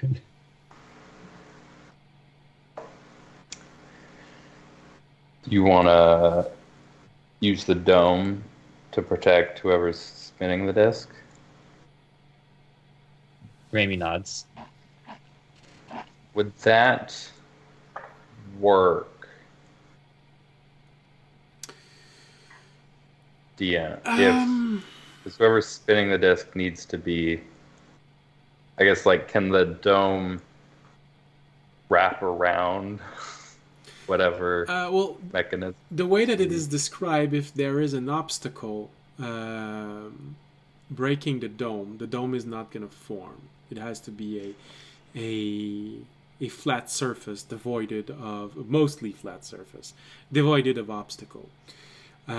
Yes, there is always a way to angle this so that the dome itself is very close to the mechanism. I don't know why I can't say it tonight. To the device, which means the person trying to operate it would only have his hands sticking out. It would be possible, but it would have to be the person casting the dome itself. So either, no, only Remy can do the dome now. So Remy would have to stay alone, to at least be part of the team there that's doing this, and it's going to draw a whole lot of attention. And then there's going, but he'd have to no matter what, because he can't. Yeah. He can't like just leave the dome there. yeah. He has to stay in the dome no matter what. If zombies get close, they would pile on the dome, but they wouldn't be able to get in. The problem would be to leave the dome once the disc is properly positioned. But you see, that's manageable. It's like, it's manageable, like being able to like deal with zombies piling on the dome, because frankly would probably be Fisher in there, and like well, I guess either Fisher or audience, Well, either one of them would have access to the necessary damage types to deal with the zombies. Well, eventually, I think audience has been meaning to volunteer to attack large groups of undead for 2 sessions now. Toby also has the things, which are good. I have the dagger. Remy also has those. Oh, and the cloth. That's true. Yeah, that's what I meant. I think Fisher would have to be, if we do split up, Fisher would have to be part of train team, because Fisher's the only one who knows how to drive the train. There is a let's just I was gonna say it's also worth noting that sorry, I'll just go. I'm saying this just above table, just so that this option hasn't been completely dismissed, because the dome could be set up someplace else, because it would still take time for the zombies to actually arrive where we're at. So if nothing else, the dome could be set in a different location as a home base near approximately where the train would be arriving. But the person who's to spin the disc is going to be hard and is going to take a while.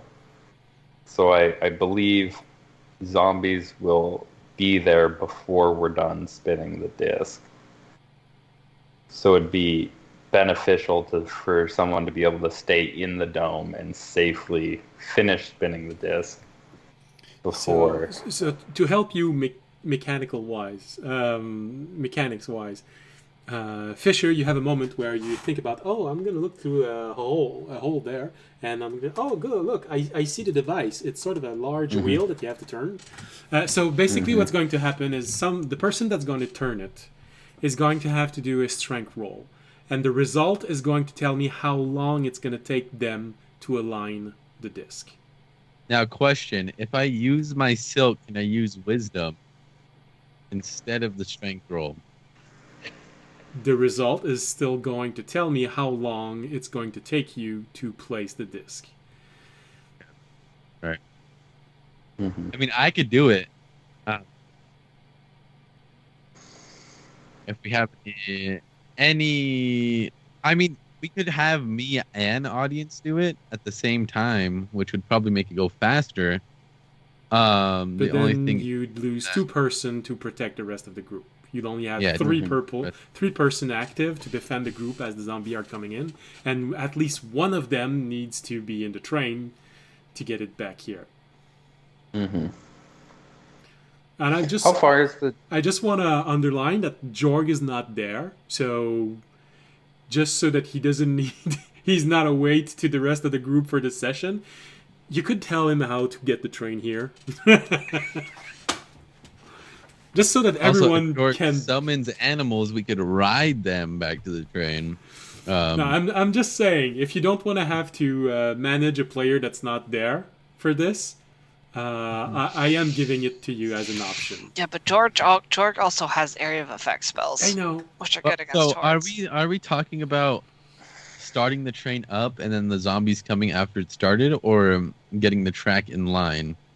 Why I mean, does it? that's kind of what we're talking about. Yeah. Which one of those to pick? Couldn't Jorg also literally just make a wall of fire though if he stayed here around the wheel that the person was turning, like we did before? Yes. This is how Jorg goes out. It would protect This- the those there trying to turn the wheel, but you'd still need to get out of there at one point. Mm-hmm. Yeah, but someone else could get the train, and that we could. Yeah. Yep. So Um, and the dome idea is that we have the dome in between us and where we have to meet the train. So if we have No. to run into it, Well, maybe.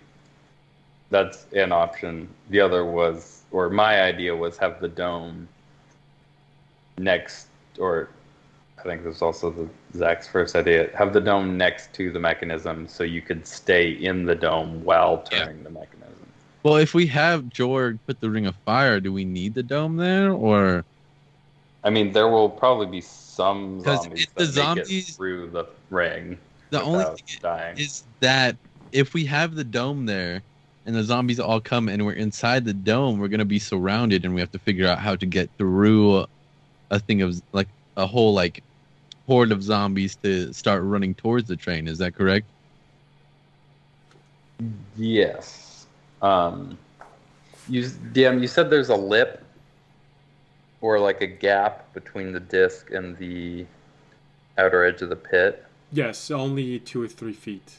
Someone can just skip across it. Uh-huh.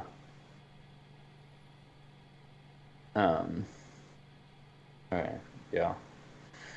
There aren't any holes in the disc, are there?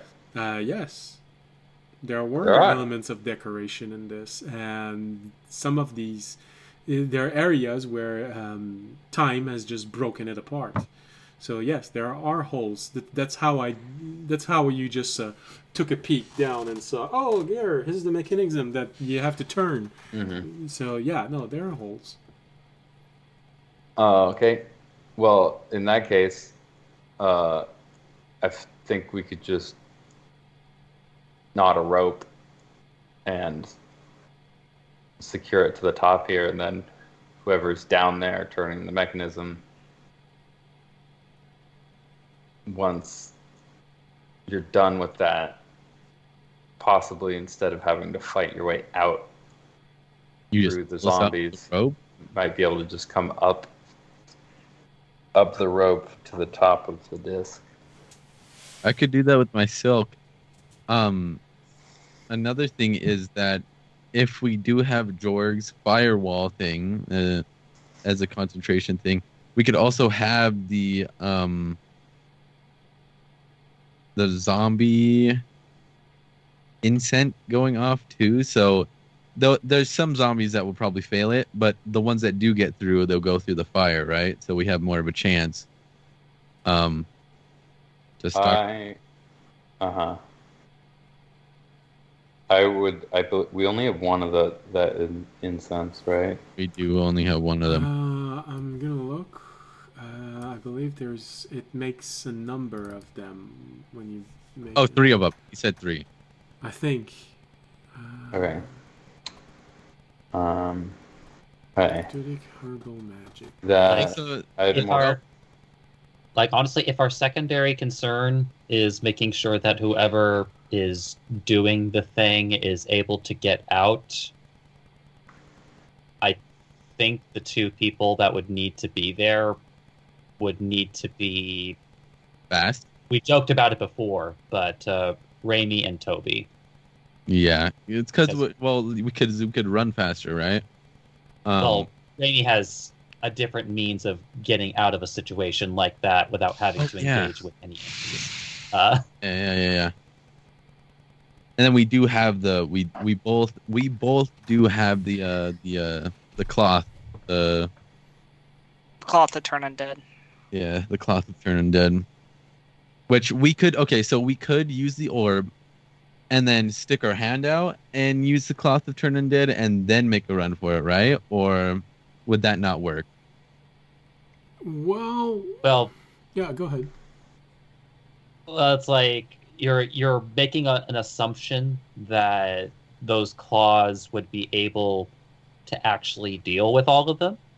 But yeah, and you also have to remember it only goes out to a certain range, and if they have nowhere else to go, like if there's like a pile of zombies, then even if they are turned, because we don't even know if they're a low enough challenge rating to be destroyed, they might not be, so they would have to be turned.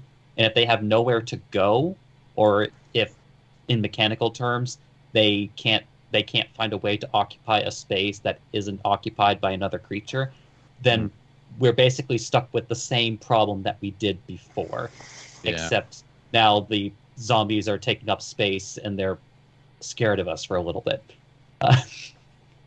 That's true. So I think it makes more sense to more focus on the idea that, like, as Fisher just like helped determine, you might be able to like lift yourself out of the situation, and Rainey already has multiple ways to get himself out of a situation without engaging with any enemies. And Jordan can turn into a bird. Also that. That is true. Okay, that sounds like a good idea to me. I think it's the best one we have. All right. Does that mean?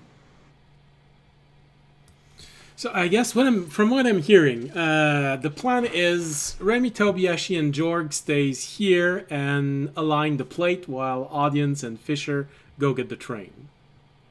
Yeah. That kind of sounds like it. Okay. And Raimi, since we would have time to do so, Raimi would also offer to... I guess it depends on if you want to try to get to the train sneakily or not. But he would offer his book again, just to see if the two of you would want. We Phantom could Steeds to get back to the train.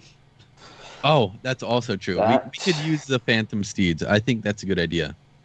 Would make it. I don't think we'd have to sneakily get back to the train because we're already running away from a whole bunch of zombies and making a bunch of noise. So. Well, no, you. Current plan as is, you're getting back to the train would just be getting up onto the disc because the train would be there. Would be there? Okay. Because Audience. Yeah, the horses are for them. Audience, so that they can get to the train as quickly as possible, so that there's less delay. Mm-hmm. Oh, okay. That's what the horses are for. Okay. My whole thing was that I was thinking that we were gonna have to move it while the train goes over, and we're still down there, and it's like the train is moving, so we have to catch up to the train. That's what I was thinking. Well, you're definitely going to have to slow down the train because it turns. You can't just get through a turn at 25 miles an hour with a train. You're just going to derail it. Okay. That sounds good to me. I mean, don't get me wrong, those action movies where you just where the car is just like going down the street, just like, right turn! This disc isn't set up for multi-track drifting? Can't believe it. And the track that goes down the bottom of the screen, does that this is the one mean going we to could just basically just fall? How close to the edge of the city is? How much zombies do we have to get through to get back to the train? Well, not a lot, because the track goes up to go above the wall. So if you walk on the tracks,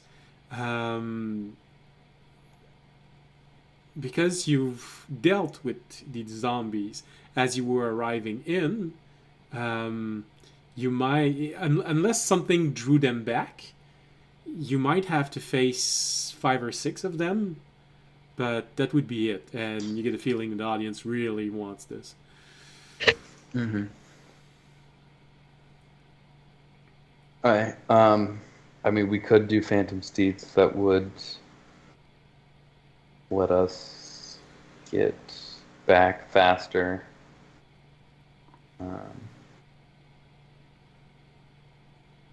How far? I'm trying to remember how far back I parked it. 15 minutes of walk. It's like, Okay. shit, where did I park my train? Yeah. Okay. Right. Why are there So, so I many mean, trains in this parking At lot? that point, it's like it would debatably take longer to use the steeds because it'd take you, 20 minutes to cast them? Well, the idea is that we wouldn't start True, yeah. like we have the benefit of being able to take our time with casting the necessary spells. Uh-huh. Yeah, Yeah, I could why summon don't- Magna as well and stuff. Mm-hmm. Well, the horse is faster than Magna, but Yeah. I guess it really only matters that one of you gets to the train super quick. All right. Uh-huh. So, the plan All is right. mostly ready to go. I think you can decide exactly who does what during the break, because we haven't taken one. And when we're going to come back, this plan is going to Go Burn off up with become the something. pitch. Yeah, You burn up the executed flames. perfectly. Okay. Everything's gonna go awesome. It's just going to fall into place. You won't have to deal with undead. It's just going to be smooth as silk.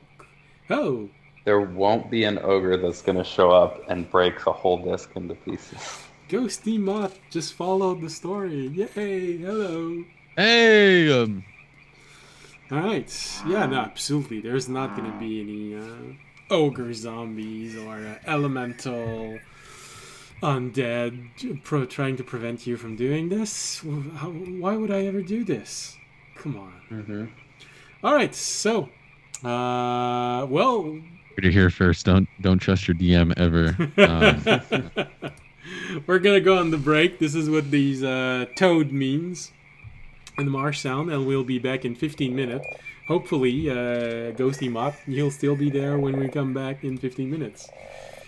Well, if not, well, it's okay. We understand. But otherwise, see you in 15 minutes. Bye.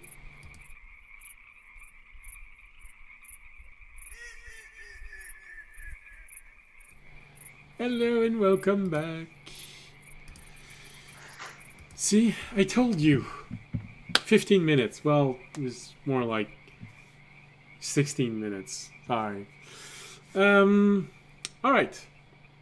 So, the plan is put up a dome while Fisher and audience go get a train. Let's kill the toads. Sorry, Valendy. I know you like the marsh ambiance, but it doesn't really fit for an undead attack. Those aren't the noises zombies make. No. Well, usually no. I just think of the Plants vs. Zombies noise. Alright, so. Quietly, Remy ritual casts Phantom Steed, if I get the order correctly. And, well, first off, alright, so, in what order do you want to do all of this? Yes, I did update the battle map because we're talking about putting up the dome, and the dome fits exactly under. This is what this proves. I should probably... Alright. Let's remove it for now. So, you got maybe 2 or 3 undeads below. I guess the first thing would be, how do you want to take care of those? I think we should all do that as a group Yeah. before audience and I leave. Just run down there and beat the shit out of them. Yeah. For a little bit. Let's do it. All right. So I pull out my dagger. you go to the proper stairs.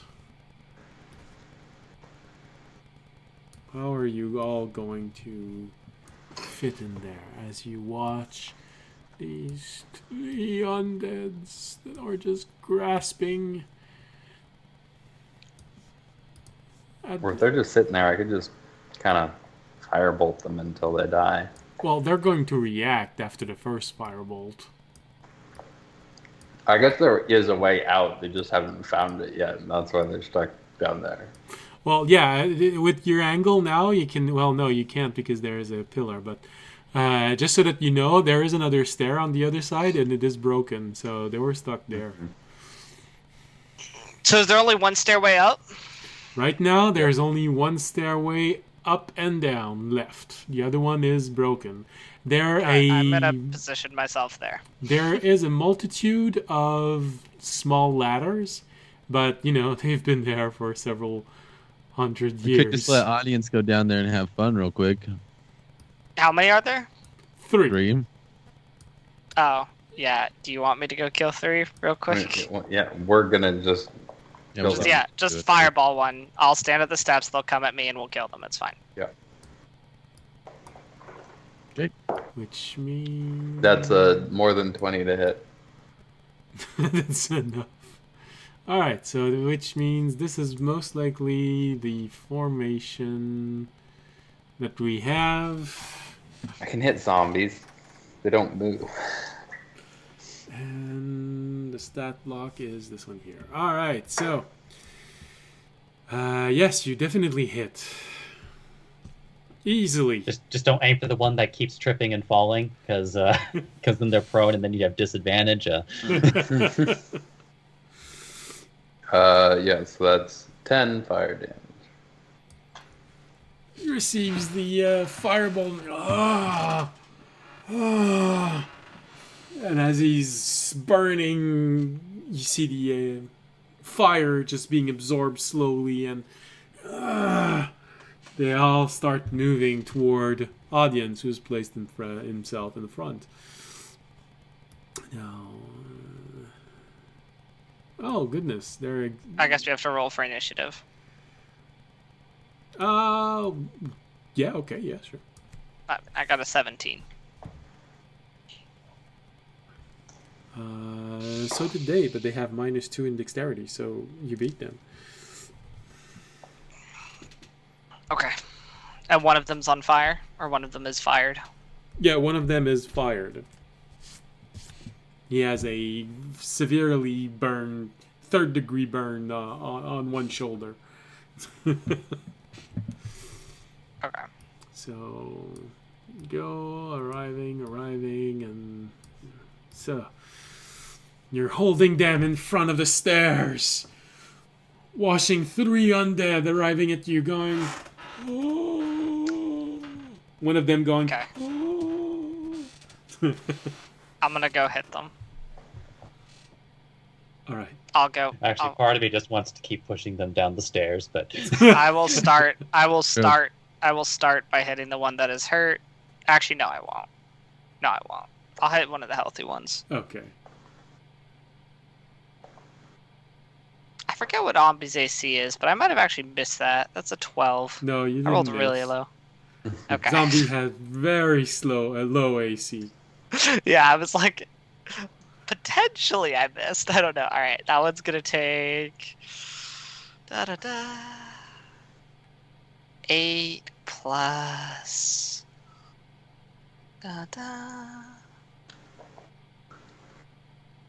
plate plus 11 radiant damage. So 8, so 19 radiant damage. Or no, sorry, 19 damage. All right. In total. And which weapon are you using? the mace. All right, and if I remember correctly, if they have less than 25 hit point, they just get blasted out of existence. DC. No, they gotta make a save at least. Save, It's a all DC 15 Wisdom save. Oh yes, because wisdom is their strongest stat, of course. Yeah.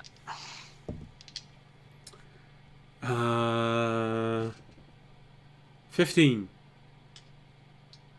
Saved. Damn. Good job for it. Even with the minus.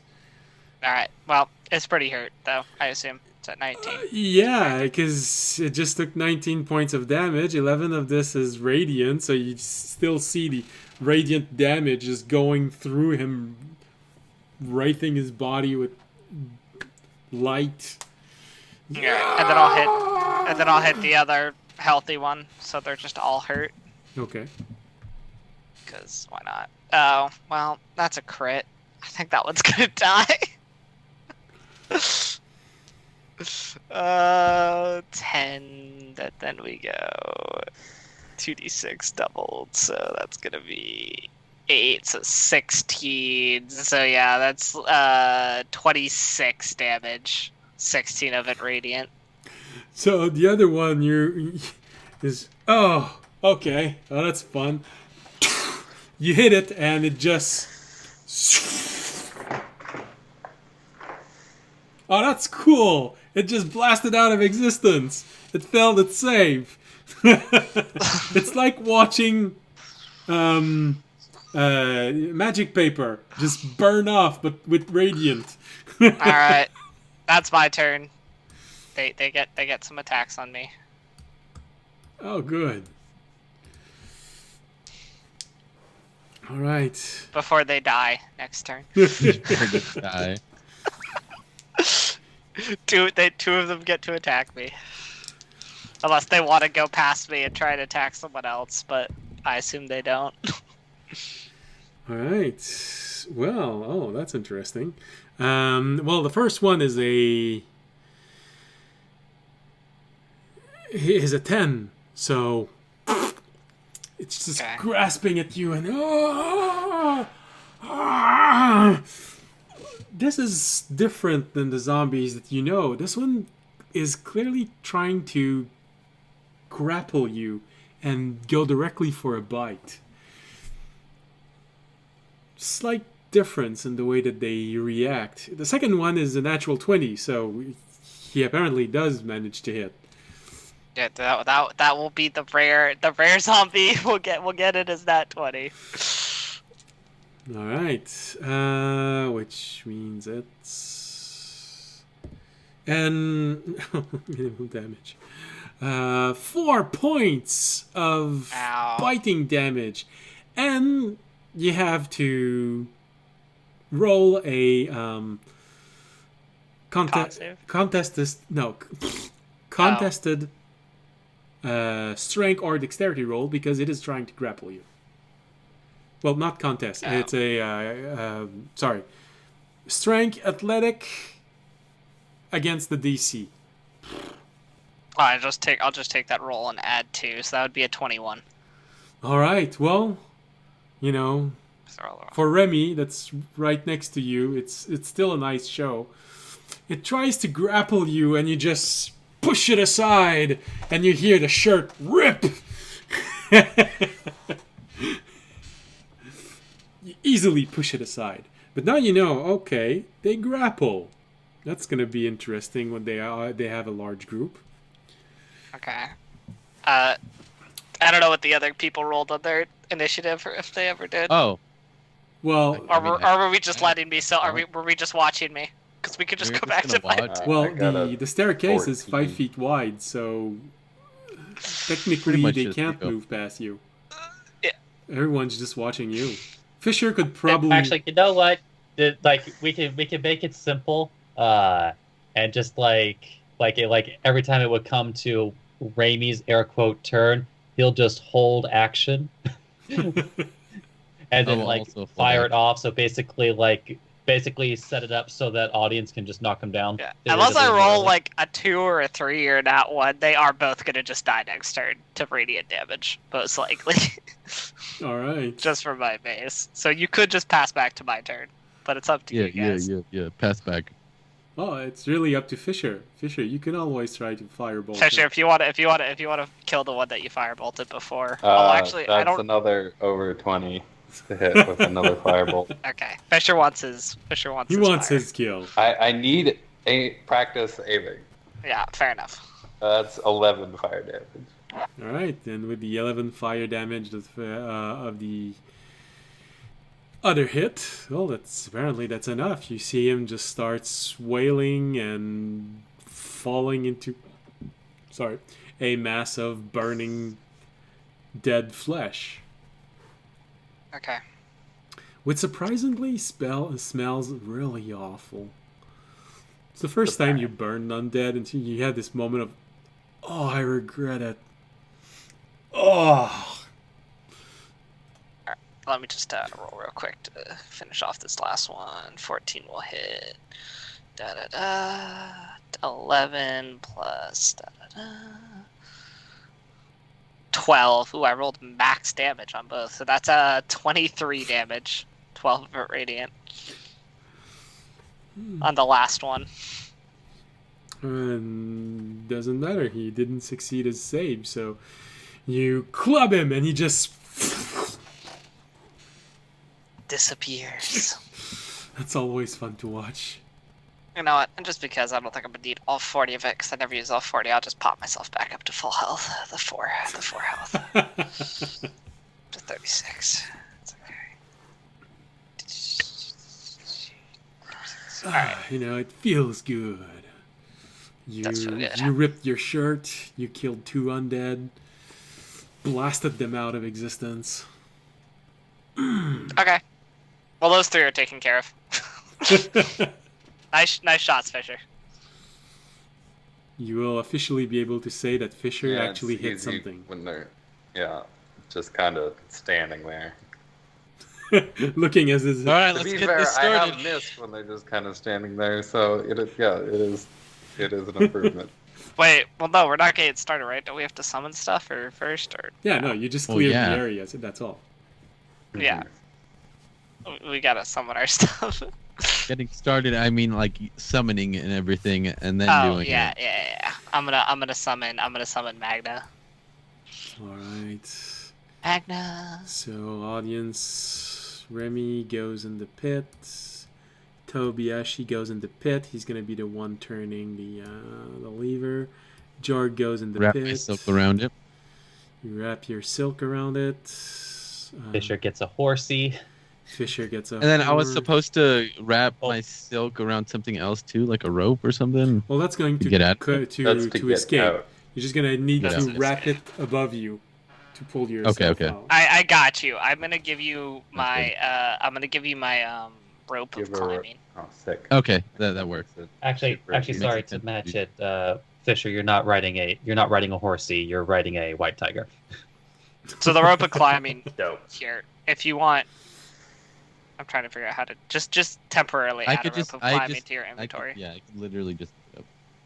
and I will not remove it, but I'll remember that I don't have it. Alright, so with disappointment in his mind, Remy, you have to tell Fisher that he needs to ride with audience. And although you have this moment of disappointment of, he's going to ride with audience, you remembered, oh, that's right, Fisher's not interested in that. So it's okay. At least that he's told you. I mean, You don't know. He's got a whole arsenal of sex toys. What do you mean? It's hidden potential. He's gonna unlock it at some point. It's going to be Like, look, at least for the time being, with Ramey's passive everything, I feel like he would know or notice. he's 2. He doesn't know what he wants yet. Fisher is. Well, I mean, I feel like three? Ramey would be the Excuse first you. one to notice. I'm sorry. No, he's just assuming things. You're a construct. He's assuming you're made of wood. All right. So Well, he's certainly given a plenty of wooden performances. Alright, so if I remember correctly, Remy casts the dome, Audience and Fisher ride off in the distance. Dork hangs out and waits to cast Firewall. Can I cast Firewall now? No. Can I cast Firewall now? Not to be confused with Fireball, just to Firewall. Yep. No Fireball. That would also be good. Fortunately, he doesn't have Fireball. He only got Firewall, Yeah. which actually will probably be better for this situation because it's longer lasting. Alright, so Audience and Fisher ride off in the distance. It takes a little while. So exactly when are you gonna start turning that huge disc? Are you gonna be waiting until you start hearing or do we? the train arriving, or do you just wait a fixed amount of time and start? Do you wait until it stops? Do you when do you start? Could I assume what time it would get here? Like how long it would take them to get here in the train? I would wait until we're at least somewhat close. So Yeah, we can because you help guys could just stop the train, right? Yes, we can stop the train. All right, I'll wait. I'll wait till they're close. Alright. Although it takes a bit to start the train. Well, yeah, but remember what Draken said is that the roll that you make for the athletics check is going to determine how much time it takes. How much time? Okay, Yeah. so then shit. I mean, you guys have a. I mean, you guys can't be attacked, so you could actually pretty much start whenever. Yeah. All right. Well, I think it's better to start earlier, just in case I roll Yeah. Yeah, low. just start now. Honestly, screw I'll just start it. It doesn't matter. I'll start it. Alright. Also, so that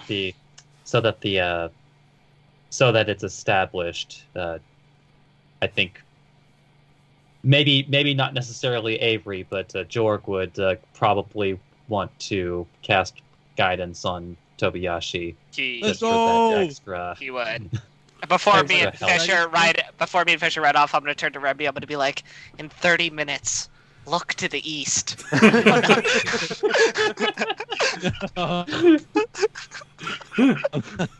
Then Wait, Fisher, what is inside that? of you, you hear Terranat say, "He wants them to look at the town."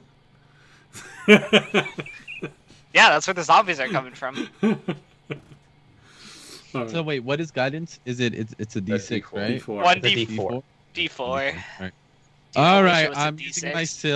using my silk, so wisdom instead. So we'll see. It's wisdom believe. athletic. And you get a D4 to it. Yeah, and I get a D4. Okay, that's pretty okay. And let me roll the D4. I don't have a D4. Just roll D&D Beyond. Yeah, that's what I'm Or- gonna do. What do you I mean? predicted 2. What do you mean you don't have a D4? I rolled a 3. Nice. So it's All right. It's +3. Oh, on the D4. Yeah. so 20, 26. It's a 26 altogether. 26. Hell yeah.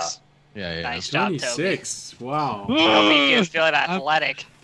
Yeah, if I was doing athletic, it would have been worse. So Well, it's wisdom athletic. It's not strength Yeah, athletic. You're very wise with how you use your energy. yeah. Very energy efficient. Well, pulling. no, it's because of it's all right. So for those who might be watching, when Tobiyashi uses his silk, because it is a manifestation of his ki, solidified ki, essentially, he uses his wisdom instead of strength when he uses his silk to do what he would normally use as strength. So this is why he did strength athletic instead of strength. Wisdom athletic. Well, wisdom. Sorry. Yeah. Wisdom athletic Okay. instead of strength athletic. All right. So you wrap it really well, and then you remember, oh yeah, could possibly do this thing of like a pulley. Yeah. And you wrap it around another bit, and all right, and you start pulling this, and it's sort of a large wench that's been placed on its side. So you just start turning this, and first thing you realize is, oh right, oh damn, this is heavy. You turn it and you start turning and turning and turning. It takes maybe a good 5 or 6 seconds before you even start noticing something from the disc. And it's so slow, and you hear this going.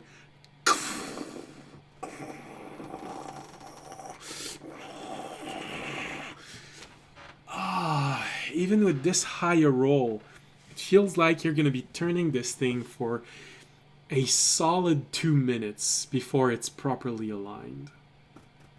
All the while, you just hear this.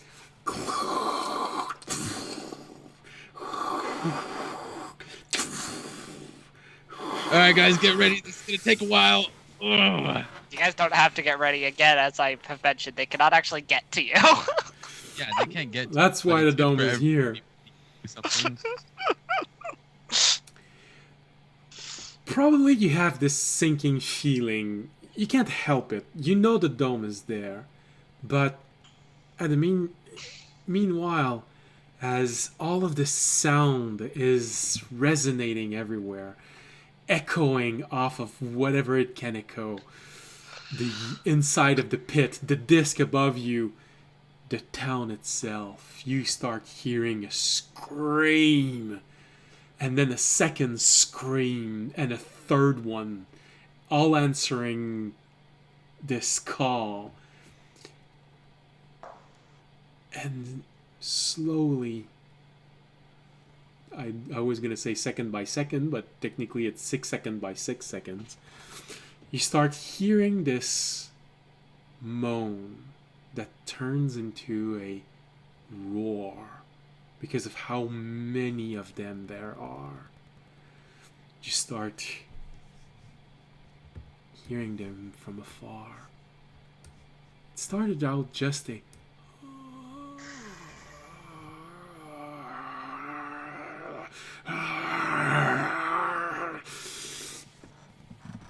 and after a minute of turning this, and you start feeling it even in your ki, you're not using your muscle, but even your ki, it feels your soul is getting sore from turning this thing around continuously.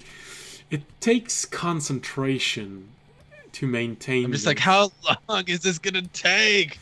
You see the disc above you just turning inches by inches. God damn it, who used to do this thing? That guy must have been built like... Audience or Fisher? Yeah, well, I was going to say Porter as You well. can't be built Like- more than that. Like audience and Or Fisher frankly- mixed together. Or frankly, they might have been literally built. Or that. Probably. Or that. So, it takes a few moments, but eventually you start seeing the undead trickle in. Jorg's gonna cast Wall of Fire once he can actually see them, because he assumes they're just gonna run in to try and get to the thing where the noise is coming from, because undead are not known for their high intelligence. Where is he casting it? Is he casting it on the stairs?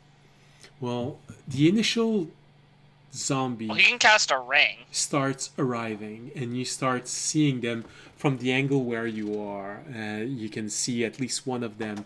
Remy, your ears are catching the other ones. They're appearing everywhere. It feels like a ring slowly tightening itself, and out of nowhere, you hear those scream running toward where you are. They cover a huge amount of distance really fast. It only takes a few seconds, and you see them looking at you through the cracks on the sides, looking inside. And the 3 of them jump in, looking at this dome in front of them. Okay. As they're this is when, because Jorg would have prepared, he would have probably cast the Wall of Fire around. Alright. So they had to actually get through it to get there. And he'd basically do it in a basically just right around the dome. All right, so I'm gonna take is into it- consideration that the Yeah. outside of the dome is on fire. Well, because it's going to be funny, because all the zombies are to come and start hitting on the dome, and then burning to death. Yeah, there was a little bit of a debate as to if the tower mechanism that holds up this huge heavy disc that is also extremely old might not like being on fire for. Well, yeah, but they don't have to light it Extremely on long. fire, because you can do the inside as not hot, right? Well, the wall of fire is the same size as the dome. So it's gonna hit the tower. So you can Yeah. either do it matching Oh, it the is, outside of the dome pointing out, or you can do it around the tower and hit the edge of the dome Okay, so and I not can't go all hit. the way around the dome. So where the tower is, I could leave a gap, basically. Maybe, I don't know. Could. I don't know how to ring a fireworks. I think Yeah, you could he basically just can leave a draw gap? it. I think you can just leave a gap. So I think I could just literally do a wall of fire everywhere except where the tower is. up to? Up to Does it 60 say feet up- long. Yeah, up to. So I think you can kind of draw it, basically, as long as you're not going past its size. So long as it remains a single wall that each segment connect to one another, Yeah. you can create its shape as whichever way you want it. Yeah, so that's why I'm Alright. saying I think it can wrap around the ring except for just the tower, pretty much. Yeah, that'd be great. Okay, so that's what Jorg is going to do. All right. Moment after moment, you see the undead trickling in, and after a moment, it only takes a few seconds before you start seeing them coming in like this everywhere. The three of them that are actually ghouls just throw themselves on the dome before Jorg has time to actually put up the firewall, but the dome does its job. You see all of them slamming on it, screaming, scraping the dome. Remy, you have one that is right. You know that the sheet of the dome, the thickness of your dome, is not large, so you really see it slam in front of you like this. Jorg actually might as well make both sides hot, because the dome has to drop anyway, and it won't burn them. Yeah.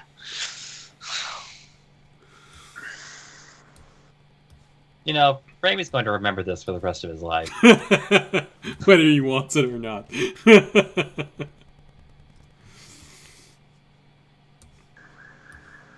That beast just screaming at you with a desire to eat you, and not in the way that you think might be nice.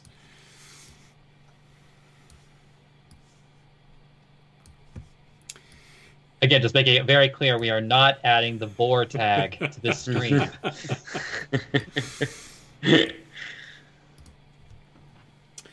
Jorg opens the wall and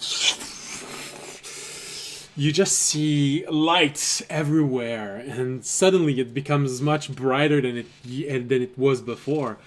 You hear those screaming ghouls scream even louder and starts burning up, screaming. You see them slowly drag and fall to the ground, but it takes...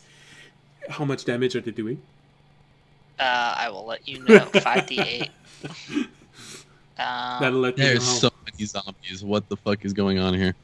Guys, That's a zombie horde. Bad. Bad is the answer. It's doing 15 damage. Okay. so can we get Leandri's on there and maybe you could do like some true damage? Wait, no, Rift Maker. That's what we need. Dork I'll has get Rift on it. Maker. Okay. I'm sorry, I'm only a 1-item Karthus. I'm not a 3-item Karthus right now. I can't believe it. All right. So Definitely understand what's happening. with 15, with 15 of damage, it takes a little while before they actually fall apart. So, Remy, you have this screechy, screaming ghoul in front of you that stays there for a solid 4 round. Until Oh no, like Remy's gonna start stabbing at things. Like he has no reason not to stab, if for no other reason than they'll at least fall to the ground more quickly, and then like maybe stop screaming at his face for a little bit.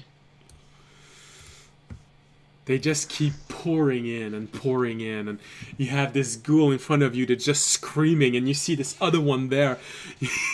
Yeah, and fuck, you start stabbing it, trying to get it to fall and stay there. Jorg also has one that is right in front of him, just screaming at him as he's trying to concentrate and maintaining this firewall around him. You start hearing other zombies just starting to burn as they're arriving to where the It's all steps good. would be. Joel the nat 20 on his con save to keep up concentration. From the scare. He feels no fear. Does an extra d6 of damage, and no. I'm really sad I just wasted a nat 20 on that joke roll, but we're fine. Hey. Jorg is calm as a rock. Where is it?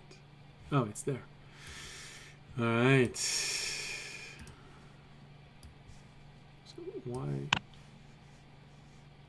I just summoned a whole bunch of undead and they're not appearing to where I want them to appear. Okay.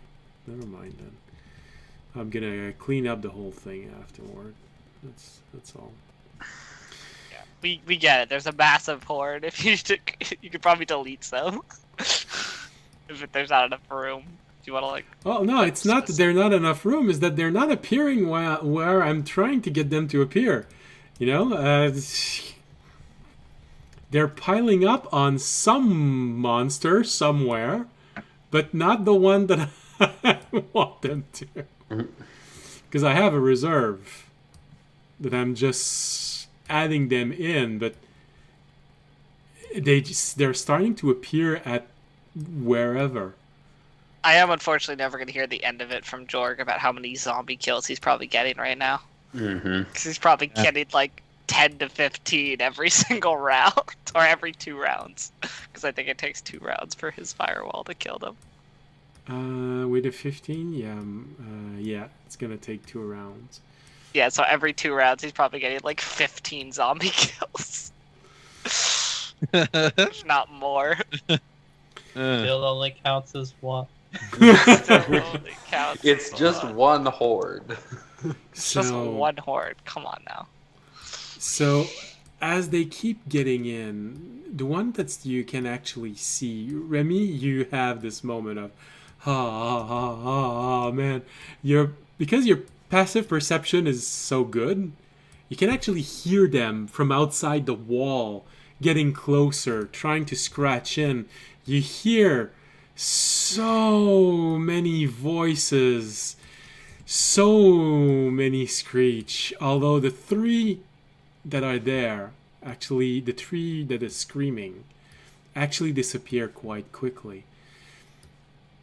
Those that keep trickling in, for Tobiashi and probably Remy, because you have such good passive perception, you can manage to feel out, to hear them moving, burning up, scratching the wall. Remy, you even see one from time to time just going and slowly dissolving. They're starting to appear everywhere on the dome. One in front of you, one next to Tobiashi, one in front of Jorg. You see 2 of them going from where the stairs are, just falling apart. 1 minute went by. Now Tobiashi is, he's really having this, reaching the end. You know that it's nearly at the right place. Jorg is slowly losing concentration on the one that's there. It's been a minute, and they just keep on pouring and pouring and pouring. How long does Wall of Fire last? 1 minute. He has to cast a second one now. But you just disappeared. You're still. I'm trying as fast as I can, guys. It's still you're still gonna be there for another 10 minutes before before they arrive. So fortunately, Tobiyashi, it takes about 2 minutes in total, and it took 1 minute before they arrived.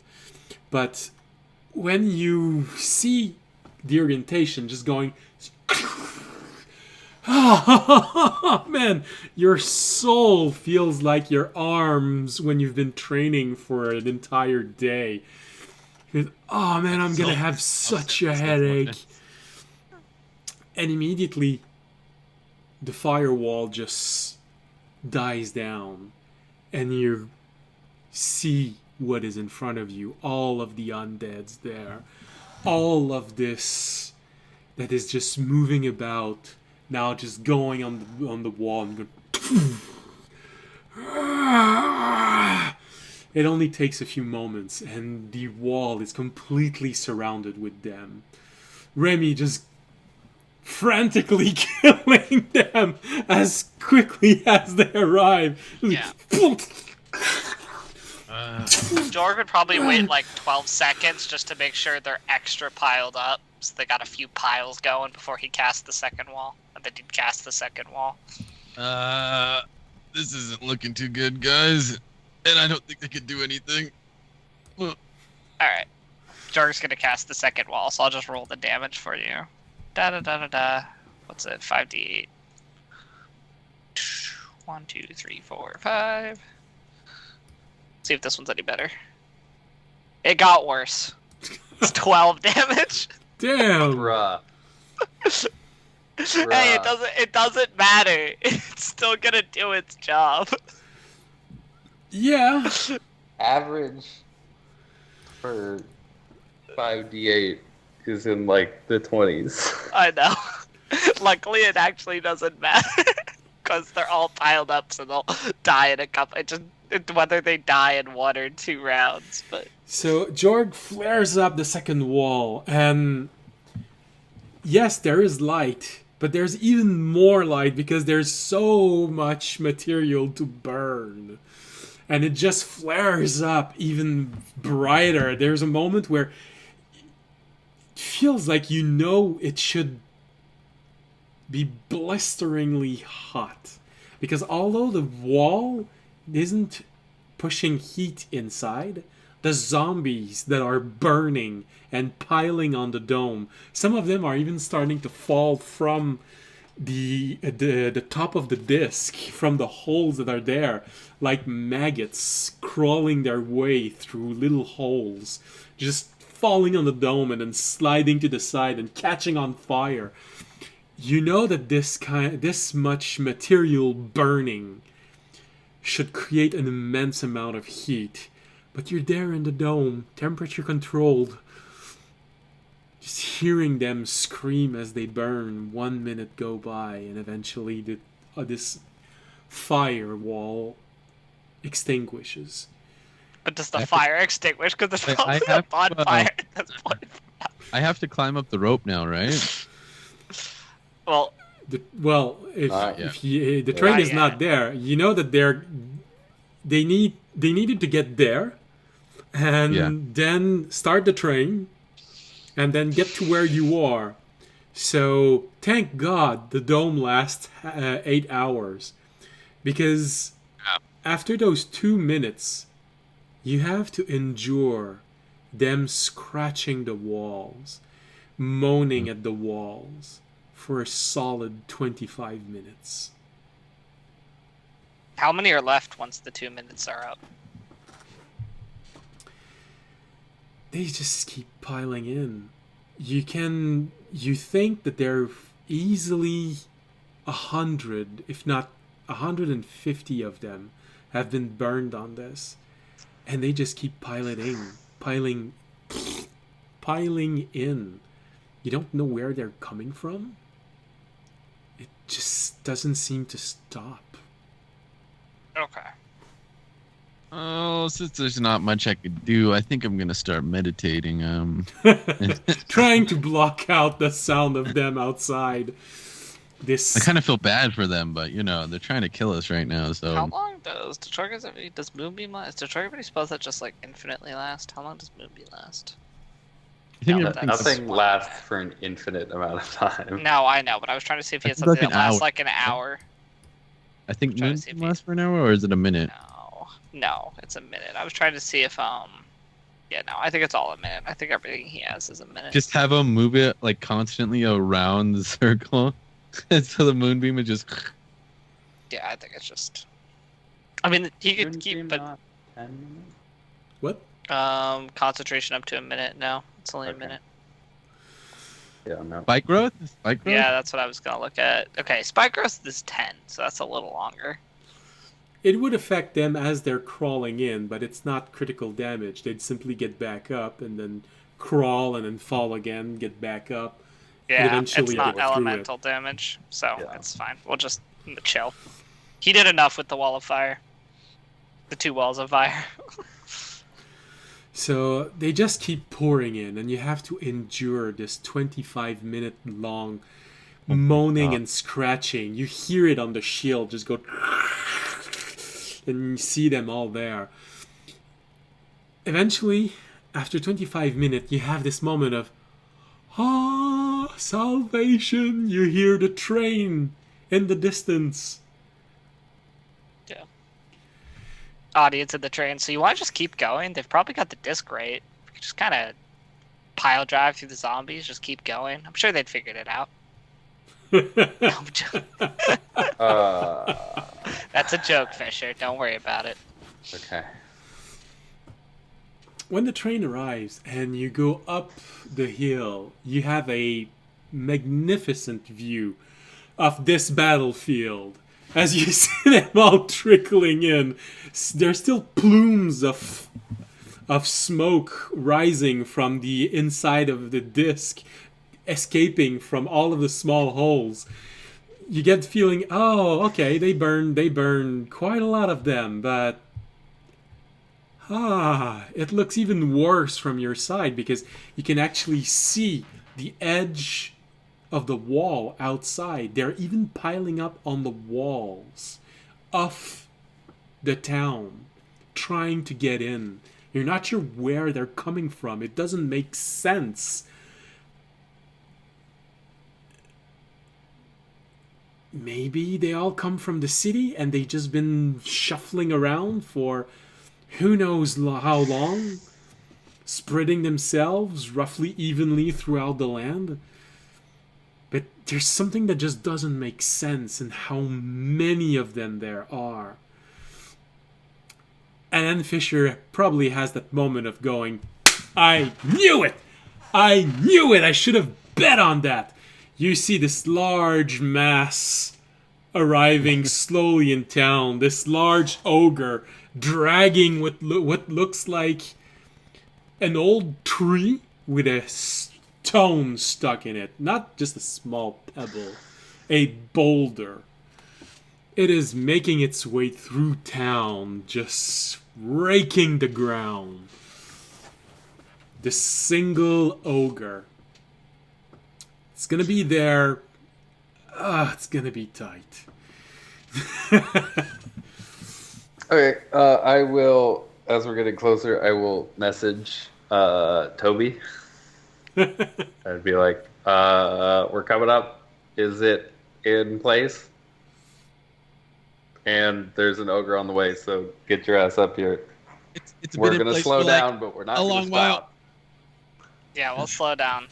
That's gonna be a quick transition. It's been in place for 24 minutes, 25 25? You're approaching 26 now. 25. It's been in place for 25 minutes now.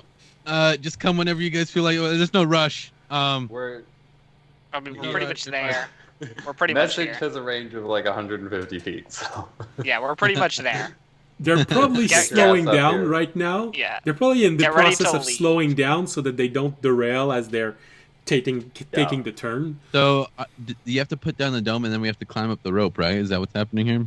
you can go out of the dome. You don't. Okay, need okay. to- The problem I is thought we that could you see actually them. magic guide up the dome. You also see them falling through the cracks of this disc. So you know that there are a whole lot of them moving about on top of the disc. Jorg is gonna make it easy for you guys and turn into a mouse and jump into Toby's pocket. Actually, no, he's gonna jump. Yeah, he's gonna jump into Toby's pocket and be like, "All right, you guys got this." All right, I start putting the rope up there, because that's how that rope works, and then we're gonna have to get there in time. So start climbing. Just gonna have to move quick. Yep. All right, so you see them arriving. You might. I would suggest maybe using one of the claws to just get them off, and then that's use what I the was gonna time, do. and then call. And then as soon as I get up there, I'll use the cloth just to get some of them from away. Because once you're in the train, we're fine. Because they can't pierce the train. This would have been very hard if we had just had a minecart. And just so that you know, that was a very wise decision, the firewall, because the 3 screaming one would have been able to damage the side of the train. They were the danger to get inside the train. They would have slammed and clawed and tried to break the doors and whatever they could. But zombies aren't smart enough for that. Or they're just... Yeah, they're zombies. I'm a little worried about the ogre. We need to get them out before the ogre gets there. So is the train... Or I could fight the ogre. No, it's okay. It's an undead ogre. It's an undead ogre, you know. If you can just get it below 25 hit points. So I mean, it would go kind of fast if I was doing, like, Divine Smites and doing, 40, radiant damage per turn? I could double lightning bolt them and then you do it. Yeah, well, no, if it was just me fighting it, I was saying, Oh. without all the other undead, it would be kind of close. I mean, I could do it, So you also have this moment when you're watching this, thinking about your fight, audience. They seem to try and grapple you every time they attacked. In a situation like this can turn really bad really fast. Because every hit, there is an attempt to grapple you. Mm-hmm. And so you can't move once you're grappled. And when there are so many of them grappling you, there would be a chance that your dungeon master would consider this being restrained. If enough of them have grappled you. So now you sort of have this, oh yeah, that's going to be nice the next time. So the train goes, all right, let's go, Remy. The train goes down the track, the little bump going above the wall, and slowly get in.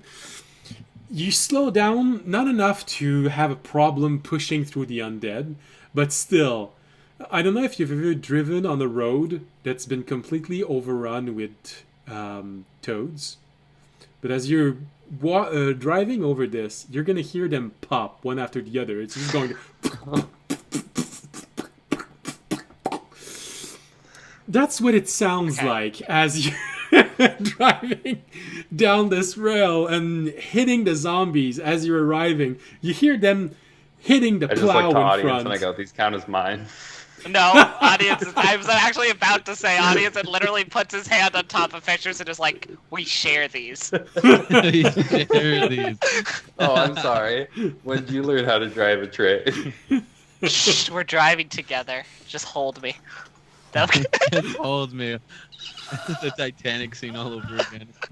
A bunch of zombies are dying. So as you hear them pop on your plow as you're arriving and just going under the train, and it's not elemental damage, but I think it's critical damage, so they're not getting back up.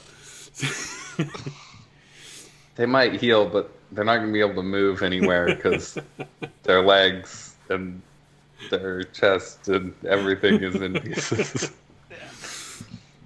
You start to slow down as you see this ogre arriving, and it's entering the yard slowly, creating this groove behind it as it's moving toward the rest of the group. Okay. You start to slow down as you see this ogre arriving, and it's entering the yard slowly, creating this groove behind it as it's moving toward the rest of the group.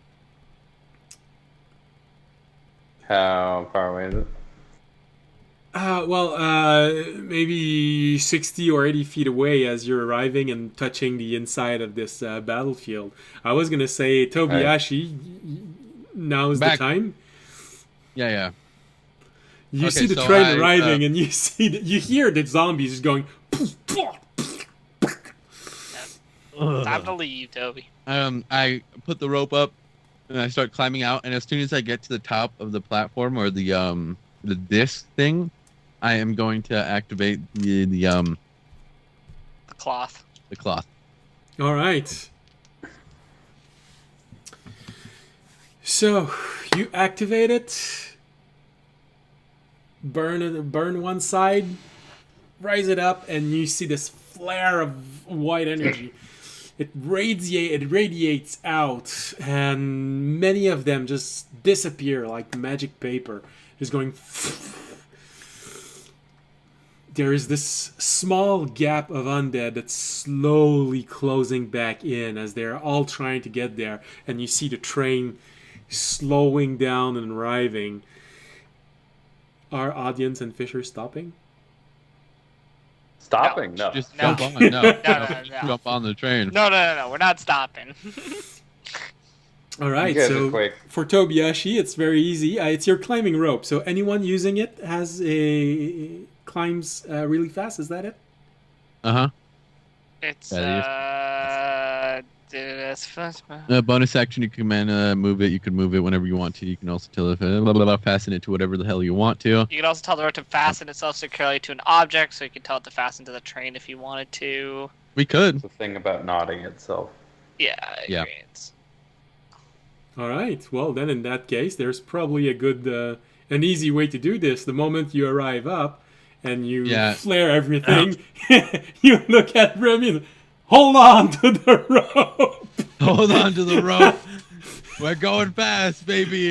He ties it to the train. You have this moment of as you suddenly get jerked off where you are, and the train starts. Shut up. Nobody laughs.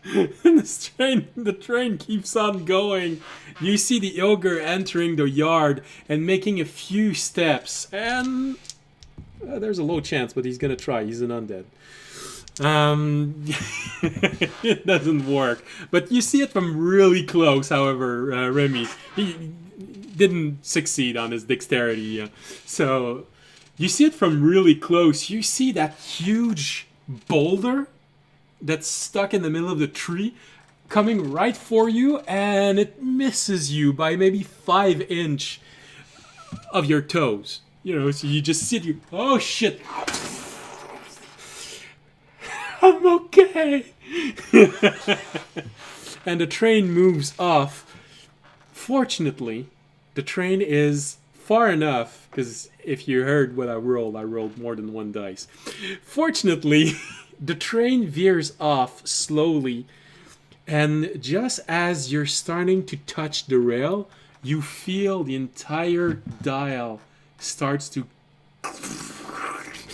from the impact of the ogre, and it starts to slide. But with a 1 on a roll, you have enough time to just get out. Oh goodness, another follower. Thank you for following the story. And the train has just enough time to turn and starts going away. Oh goodness, subscribe. Oh wow. Thank you so much. It ends the streams. It ends the stream really nicely. Thank you very much. Because we're going to end in a few minutes. Oh, hi, Polly. Oh, hey. So the train embarks on the other railroad as you see this disc suddenly just tipping over and falling. There is a thought in your mind, oh, I hope this thing self-repairs, because no one's ever going to be able to get in from this angle. Wow.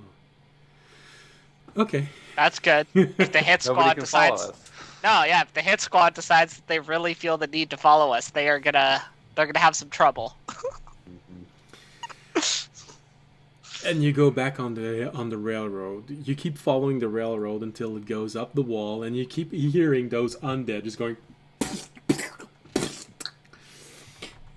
And once you leave the town, and even now, going up the bump, Remy, Tobiashi, and Jorg, you didn't get the chance to see this, but now you do.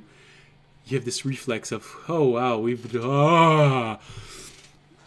so many zombies. It's a flood of zombies. There's something that doesn't make sense in their numbers. It's too many. They must come from somewhere else. Maybe the city, but even then, they would have had to walk for a very long time, even taking into consideration that they've had hundreds of years to do this. It doesn't make sense. There's too many of them. But slowly, you can pick up speed as it's a mostly straight line. Oh goodness, I'm gonna have a whole mess trying to remove all of those. Hi, Sal.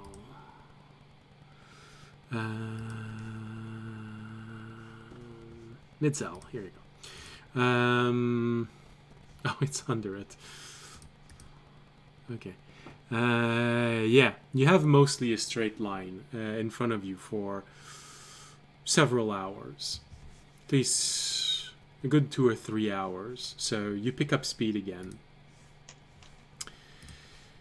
And you leave this nightmare of a moment behind you. Good job, team. I'm exhausted. I'm gonna Good job, go. Toby. I'm gonna make a hammock on from one end of the train to the other, and I'm gonna lay in it with my silk. Wait, where's Jorg? Oh, he's right here. Right here. Jorg will climb out Oh of no, we Toby's left him pocket. behind. Oh no, he's not in my pocket anymore. No,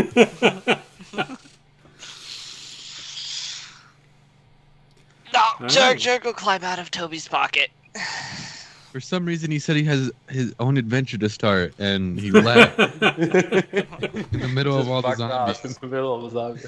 You just see a bird flying away from the train. It's like the classic walk into the distance, except it's just straight through a zombie. Zombies, you know. He said he had to hold the line for us. I was confused because we didn't need to hold the line of anything. But It became the zombie tamer. Crazy. Wait, hold on. Is Jorg our Glenn? Glenn. No, that's horrible. Who knows? Don't worry, I have an idea for him.